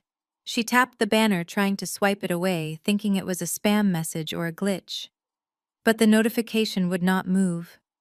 Then another one appeared. And another. Credit card declined. Assets seized. Pending litigation. The color drained from her face. She forgot she was still live. Her followers watched as the confident influencer began to hyperventilate. She hurriedly tapped the end stream button, cutting off the broadcast without even saying goodbye. Her hands were shaking so badly she almost dropped the phone. She opened her banking app. Instead of her usual balance, she saw big red letters that read, "Access denied." "What is going on?" she whispered to the empty room. "This has to be a mistake. Did Brad forget to pay the bill again?" She dialed Brad's number. It rang once, twice. Then he picked up. But instead of his usual smooth greeting, she heard heavy, erratic breathing and the sound of wind rushing past the microphone as if he were standing on a street corner. "Brad!" she screamed into the phone. "What did you do? The bank just texted me. My cards are frozen. I cannot access the checking account. I have a deposit due for the Hamptons in an hour. Fix this right now." There was a moment of silence on the other end, followed by a sound that chilled her to the bone. It was a sob, a deep, guttural sound of pure despair. "We cannot fix it, Monique." Brad choked out his voice, sounding thin and broken. "It is over. Everything is over." "What are you talking about?" Monique demanded, pacing around the room. "Stop crying and act like a man. Call the bank. Tell them it is an error." "It is not an error," Brad screamed, his voice cracking with hysteria. "It is Simone." Monique stopped pacing. "Simone. What does she have to do with this?" "She is the investor," Brad yelled into the phone. "She is the senior partner at Horizon. She owns the firm Monique. She owns everything. She knows about the fake consulting fees. She knows about the Maldives trip. She has a forensic team tearing apart our life right now." Monique fell onto the couch, the phone slipping slightly from her ear. "That is impossible," she whispered. "Simone is a secretary. She is a shark," Brad cried. "And she just ate us alive." "We are dead, Monique. We are going to prison." The line went dead. Monique lowered the phone slowly, looking around her studio. The ring lights were still shining brightly, illuminating a woman who had spent her whole life faking success, only to be destroyed by the sister she had forced to live in the shadows. The living room of my mother's house, which had been the site of a celebratory party less than 24 hours ago, was now a bunker of despair. The remains of the birthday cake still sat on the counter, stale and untouched, a sugary monument to their premature victory. Brad was pacing the length of the rug, his tie undone and hanging loosely around his neck like a noose. Monique was curled up on the beige sofa, clutching a pillow to her chest, her mascara running in dark rivulets down her cheeks. Vivian stood in the center of the room, a glass of brandy in her hand, looking between them with a mixture of confusion and irritation. She simply could not process the information being screamed at her. "Stop it, both of you," Vivian shouted, slamming her glass down on a coaster. "You are making no sense. You expect me to believe that Simone, our Simone, who drives a car held together by duct tape, is the head of a venture capital firm. It is ridiculous. She probably hacked your accounts. It is a prank." "It is not a prank." "Mom," Brad roared, his voice cracking. "I saw her. I sat in her boardroom. She has a corner office with a view of the Empire State Building. She has a team of lawyers who looked like they wanted to eat me for lunch. She owns the company, Mom. She owns the debt. She owns us." Monique lifted her head from the pillow, her eyes swollen. "It is your fault, Brad," she shrieked, pointing a manicured finger at her husband. "You said you had it under control. You said you were a visionary. You let her humiliate us." "Me." Brad spun around, his face twisting in anger. "You are the one who spent $90,000 on consulting fees to buy purses and shoes. Simone showed me the receipts, Monique. She has everything. She knows you used the corporate card for the Maldives. She is going to send us to jail because you could not stop shopping. I needed to maintain our image," Monique screamed back. "I did it for us." The bickering escalated into a cacophony of accusations, their perfect marriage disintegrating under the weight of the truth. Vivian looked from one to the other, her face pale, finally realizing that the safety net she thought she had woven was actually a spiderweb, and her children were the flies. Suddenly, a beam of intense blue-white light swept across the front window, cutting through the darkness of the living room. It was not the yellow dim light of a street lamp or a standard sedan. It was the powerful, authoritative glare of xenon headlights. The arguing stopped. The room fell silent. "Who is that?" Vivian whispered, clutching her chest. "Is it the police?" Brad walked to the window and peeled back the curtain. His breath hitched in his throat. It was not a police cruiser. Turning into the driveway occupying the spot where my rusted Honda had been parked the night before was a vehicle that commanded silence. It was a Rolls-Royce Phantom, painted a deep midnight black that seemed to absorb the streetlights. The chrome grille gleamed like the teeth of a predator. They watched paralyzed as the driver's door opened. A uniformed chauffeur stepped out, adjusted his cap, and walked around the back of the vehicle. He opened the rear suicide door with a practiced fluid motion. A leg stepped out, clad in a stiletto heel that cost more than Vivian's mortgage payment. Then I emerged. I stood up, smoothing the lapels of my silk trench coat, and looked up at the window. I knew they were watching. I could feel their fear radiating through the glass. I didn't smile. I didn't wave. I simply started walking toward the front door, the gravel crunching beneath my feet like the bones of their shattered egos. The executioner had arrived, and she was traveling in style. The doorbell rang, a sharp, insistent sound that cut through the thick tension of the living room. Vivian smoothed her skirt, took a deep breath, and walked to the door. She composed her face, wiping away the panic and replacing it with a mask of welcoming warmth. When she swung the door open, she didn't see the daughter she had disowned the night before. She saw a walking investment portfolio. She saw the bespoke trench coat, the diamond studs catching the porch light, and the chauffeur waiting respectfully by the gleaming Rolls-Royce at the curb. Simone, darling Vivian exclaimed, throwing her arms wide, as if welcoming a visiting dignitary. Her voice was unrecognizable from the screeching harpy of yesterday. It was dipped in honey and desperation. Come in out of the night air. You must be exhausted from all your important business. I stepped into the foyer, the heels of my shoes clicking on the hardwood. I did not return the hug. I stood like a statue, letting her arms fall awkwardly to her sides. I looked past her to where Brad and Monique were huddled on the sofa, looking like frightened children waiting for the principal. Vivian closed the door and spun around, clasping her hands together. Her eyes darted over my outfit, calculating the cost of every thread.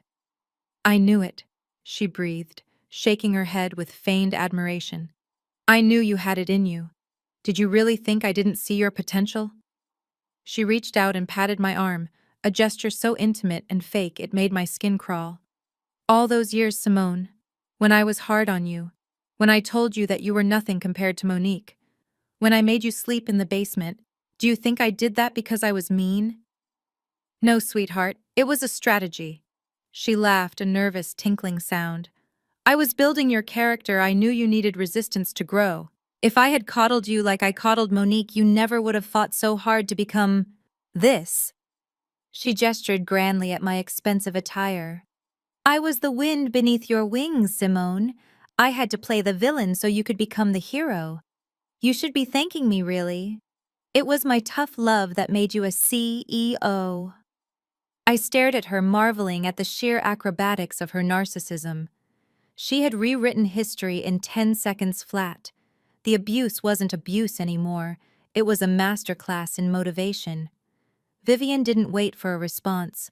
She grabbed my hand, squeezing it tight. And now that you have made it, now that my plan has worked so beautifully, we can finally be the family I always envisioned. She pulled me slightly toward the living room.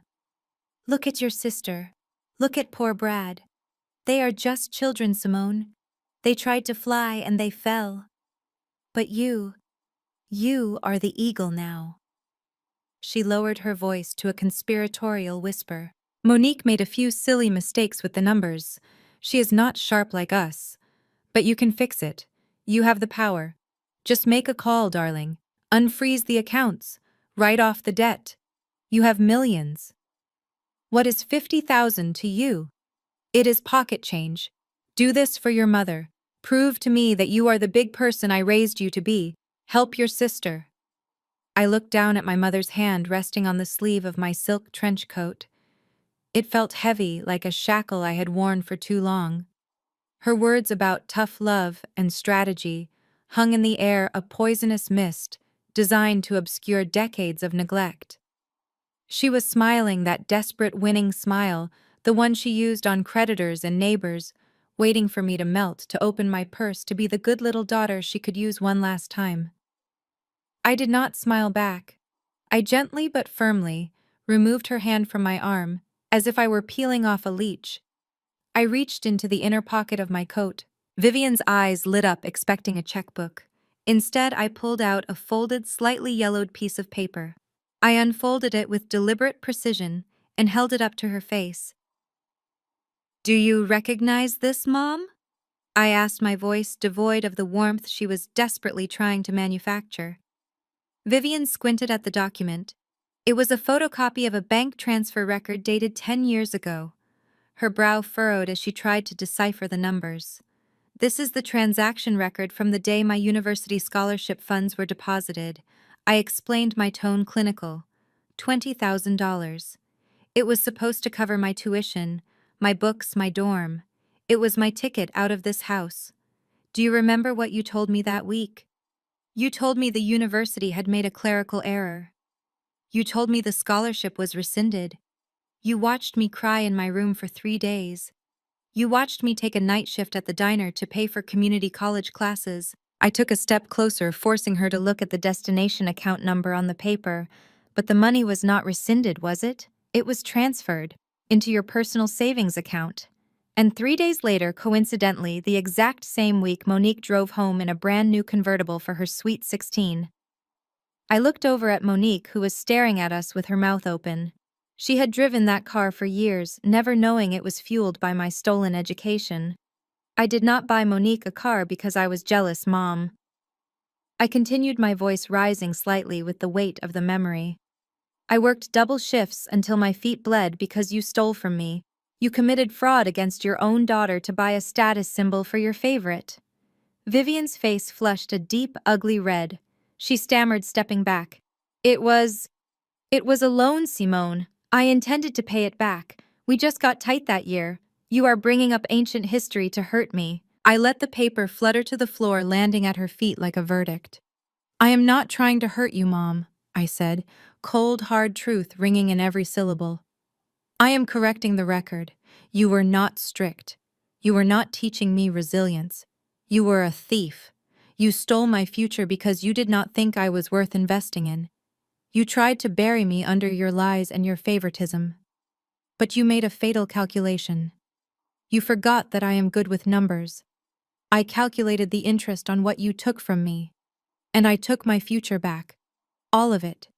And now I am calling in the debt. Vivian stared at the yellowed paper on the floor, her mouth opening and closing like a fish. She looked ready to argue, ready to spin another tale about how she had only borrowed the scholarship money for the greater good. But I did not give her the chance to speak. I had one final document to present, and this one was not a ghost from the past. It was a sledgehammer for the present. I reached into my bag and pulled out a thick blue legal folder. The room went deadly quiet. Even Monique stopped sobbing to watch me. I placed the folder on the coffee table with a heavy thud right next to the empty wine glasses. Let us talk about this house, Mom, I said, looking around the living room at the crown molding and the expensive curtains she loved so much. You always told everyone this was the family estate, the symbol of your success. But that is not entirely true anymore, is it? Vivian turned pale, her eyes darting to the blue folder. I do not know what you are talking about. I think you do, I replied calmly. I think you know exactly what is in that folder. Because last month, when Brad called you in the middle of the night crying about a gambling debt he owed to some very dangerous people in Atlantic City, you panicked. You did not have the cash on hand because Monique had spent it all. So you did the only thing you could think of. You took out a second mortgage on this house. High interest, predatory terms, desperation money. Brad let out a sharp gasp from the sofa. He looked at Vivian, betrayal written all over his face. You told her about the poker debt. She did not have to tell me, Brad, I cut in. Public records tell me everything. But here is the unfortunate part. You missed the very first payment last week. The bank immediately flagged the loan as a distressed asset. They do not like high-risk loans on their books, so they put the debt up for sale this morning. I walked over to the folder and flipped it open, revealing the deed with the fresh transfer stamp. My team monitors real estate transactions in this neighborhood. I continued, my voice steady and relentless. When the notification popped up that the debt on 42 Oak Drive was for sale, I recognized the address immediately. It was sentimental, really. So I bought it. Vivian grabbed the edge of the table to steady herself. You bought the loan. So I pay you now. I shook my head slowly, savoring the moment. No, Mom. You do not understand how this specific contract works. The terms stated that in the event of a default, the holder of the note has the right to immediate foreclosure or transfer of deed in lieu of payment. Since you have no money to pay me, the ownership transfers automatically. I stepped closer to her, invading her personal space, just enough to make her flinch. I did not just buy the debt, Mom. I bought the house. You are no longer the owner of this property. You are a squatter. And as of this moment, you are living under my roof. The silence in the room was so profound that I could hear the hum of the refrigerator from the kitchen. My mother stared at me, her hands trembling where she gripped the edge of the coffee table. She looked around the living room at the velvet curtains and the imported rugs, realizing that the walls she had used to shield herself from the world were no longer hers. You cannot be serious, Simone. Vivian whispered, her voice barely audible. This is my home. I have lived here for 30 years. You cannot just throw your own mother out on the street. I can, I replied calmly, and I am. But because I believe in following proper procedure, I am not throwing you out tonight. I am giving you a grace period. I held up one finger. 1 week. You have exactly 7 days to pack your personal belongings and vacate the premises. My property manager will be here next Friday at noon to change the locks and conduct a final inspection. Anything left behind will be hauled away. Brad jumped up from the sofa, panic overriding his shame. 7 days. Are you crazy? Our accounts are frozen. We have no cash. We have nowhere to go. You have to give us more time. At least let us stay until the audit is finished. I looked at him with zero sympathy. That sounds like a logistics problem, Brad. And since you are the CEO of a logistics company, I'm sure you can figure it out. Maybe you can stay in that penthouse you were joking about earlier. Oh wait, that is mine too. I suggest you try a motel. I hear the ones near the airport offer weekly rates. Monique began to wail again, a high-pitched sound of pure entitlement. You are a monster. You are doing this just to be spiteful. You are going to take our home and probably sell it to some stranger just to make a profit. You do not even need the money. I turned to my sister, my expression softening slightly, but not with kindness, with pity. You are right, Monique. I do not need the money. And I have no intention of selling this house. I would not want to profit from a place built on lies. I looked at Vivian, who was weeping silently. I have already drawn up the transfer paperwork. Effective next Friday, this property will be gifted to the Hattie Brooks Foundation. Vivian's head snapped up. Your grandmother's charity. Exactly, I said. Grandma Hattie has spent 40 years trying to help foster children find stability. She has been operating out of a rented basement while you lived in luxury on stolen money. You always mocked her work. You called it a waste of time. Well, now this house is going to become a group home for at-risk youth. I walked to the door and placed my hand on the knob. This house will finally be used for something good. It will be filled with children who actually appreciate having a roof over their heads. Children who know the value of $1. It is the legacy this family should have had. I opened the door, letting the cool night air rush into the stifling room. 7 days, I repeated. Do not make me call the sheriff. I walked out to the waiting Rolls-Royce, leaving them sitting in the wreckage of their lives. I did not look back. The house was already fading in my rearview mirror, a chapter of my life that was finally permanently closed. The heavy oak door clicked shut, sealing the tomb of their ambitions. For a moment, the silence was absolute, a vacuum left in the wake of the Rolls-Royce engine fading down the street. Then the vacuum was filled with the ugly, jagged sound of panic turning into rage. Brad turned on Monique like a cornered animal. His face was a map of terror, sweat dripping onto his collar, and his hands were shaking not with fear anymore, but with a violent, impotent fury. Are you happy now? He screamed, his voice shredding the air. Are you satisfied? You just had to have the lifestyle, didn't you? You couldn't just live within our means. No, you needed the Maldives. You needed the influencer status. You needed to show off for people who do not even like you. Monique stood up, wiping her tears, her face twisting into a sneer. Do not you dare blame this on me. You are the CEO, Brad. You are the one who said you were a genius. You are the one who cooked the books. I cooked the books to pay for your credit card bills, Brad roared, advancing on her until he was inches from her face. I risked 20 years in federal prison so you could play pretend on Instagram. And what did it get us? Homelessness. We are going to be on the street in 7 days because you could not stop buying shoes. I should have cut you off years ago. I should have listened to the bank when they told me you were a liability. Monique's eyes widened. She did not scream back this time. She swung her hand with all the force of her humiliation. The sound of her palm striking his cheek was sharp and shocking, echoing off the bare walls of the house they no longer owned. Brad stumbled back, holding his face, looking at her with pure hatred. You are pathetic, she hissed, standing over him. I should have married a real man, not a fraud who gets outsmarted by his secretary's sister-in-law. You are nothing, Brad. You are broke. You are going to jail, and you are taking me down with you. I hate you. I wish I had never met you." Vivian watched them from the center of the room. Her two golden children, the investments she had nurtured at the expense of her soul. They were not comforting each other in this time of crisis. They were devouring each other. They were fighting over scraps of a feast that had never existed. She looked at the walls she had prized so highly.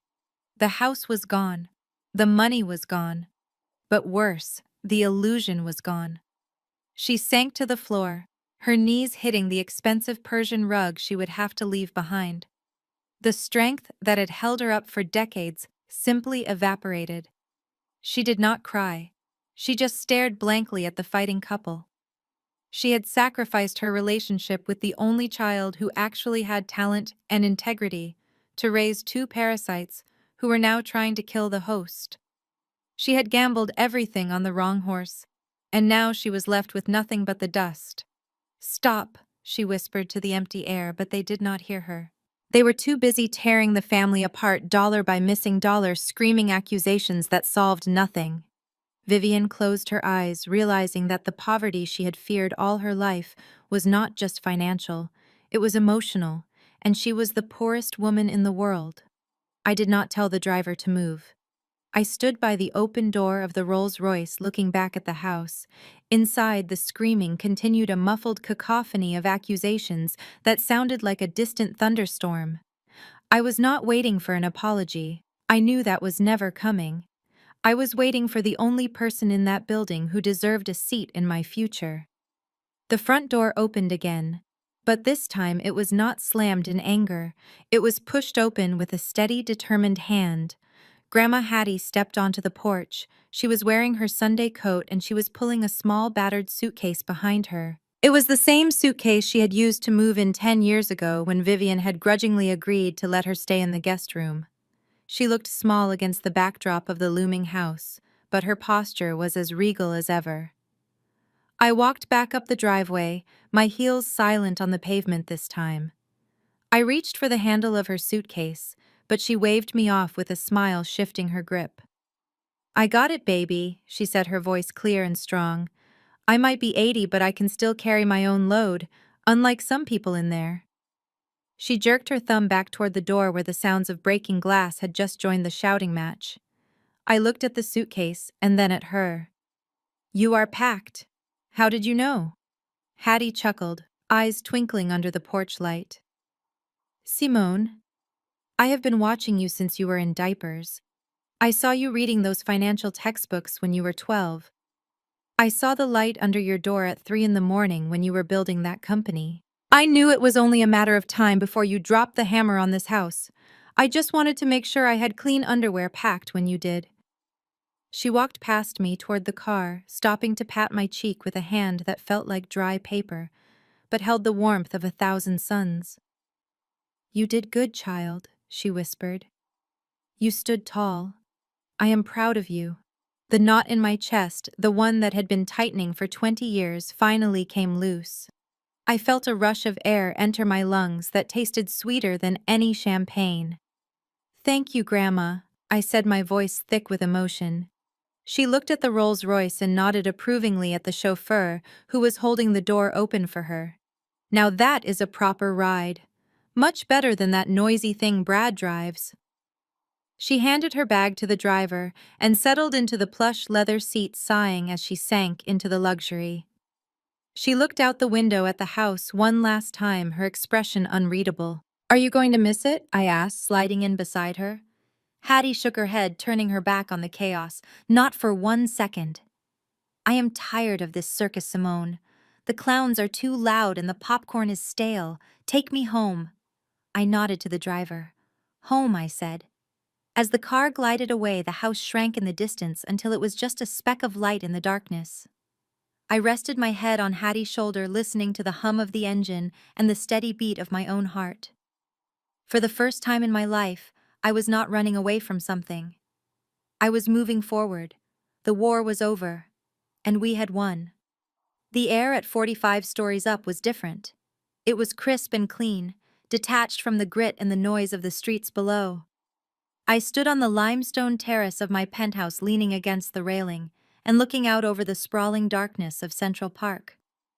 To the north, the reservoir shimmered like a pool of black ink reflecting the city lights.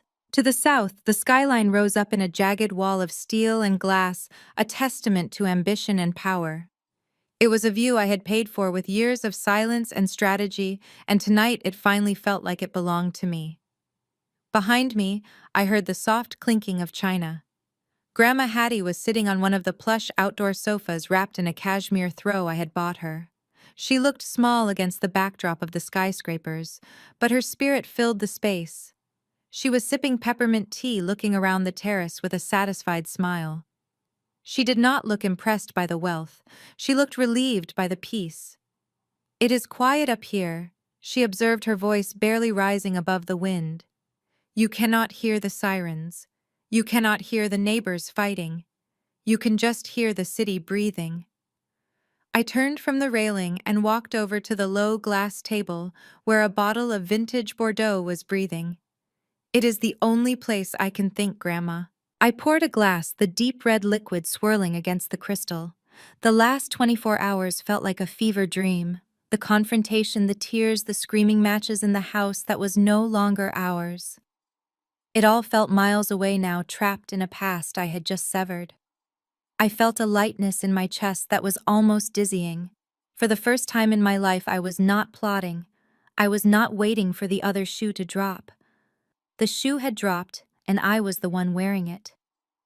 My phone vibrated against the glass tabletop, a harsh mechanical buzz that intruded on the silence. The screen lit up with a notification. I glanced down. It was a message from Vivian. The preview text scrolled across the screen. "Simone, please pick up. I am sorry if I was harsh tonight, but you have to understand my position. We are at a Motel 6 near the highway. It is filthy. Please call me back. We need a deposit for a better room. We are family." I stared at the words. Even in her apology, she was asking for money. Even in her defeat, she was trying to manipulate me. She did not miss her daughter. She missed her ATM. I picked up the phone. Hattie watched me over the rim of her teacup, her eyes sharp and knowing. She did not say a word. She let me make the choice. I did not type a reply. I did not feel a surge of anger or a pang of guilt. I felt absolutely nothing. It was the indifference of a stranger reading a spam email. I opened the contact settings. I scrolled down to the bottom of the screen where the red text waited. Block caller. I pressed the button with my thumb. A confirmation box popped up asking if I was sure. I did not hesitate. I tapped yes. The message disappeared. The name disappeared. The connection was cut. I placed the phone face down on the table, essentially silencing the ghost of my mother forever. I picked up my wine glass and sat down next to Hattie. She reached out and patted my knee, a simple gesture of solidarity. "Is it done?" she asked softly. "It is done," I replied. I raised my glass toward the glittering skyline, toward the infinite possibilities of a future that finally belonged to me. Hattie raised her teacup, clinking it gently against the crystal. "To new beginnings, Grandma. To freedom, child," she corrected with a smile. We drank in the silence of the clouds as the city lights twinkled below us like a sea of stars and the screen slowly faded to black.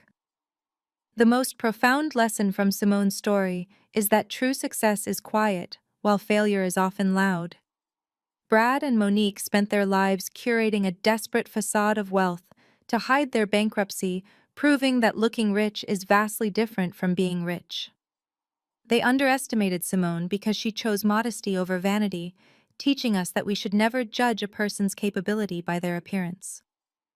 More importantly, this story serves as a powerful reminder about the necessity of boundaries. Family ties are not a license for abuse.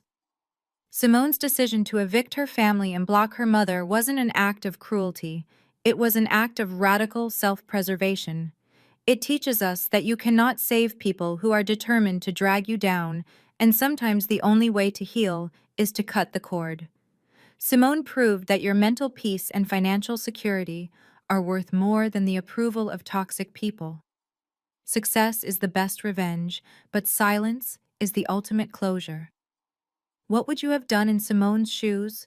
Would you have given your family a second chance or walked away forever?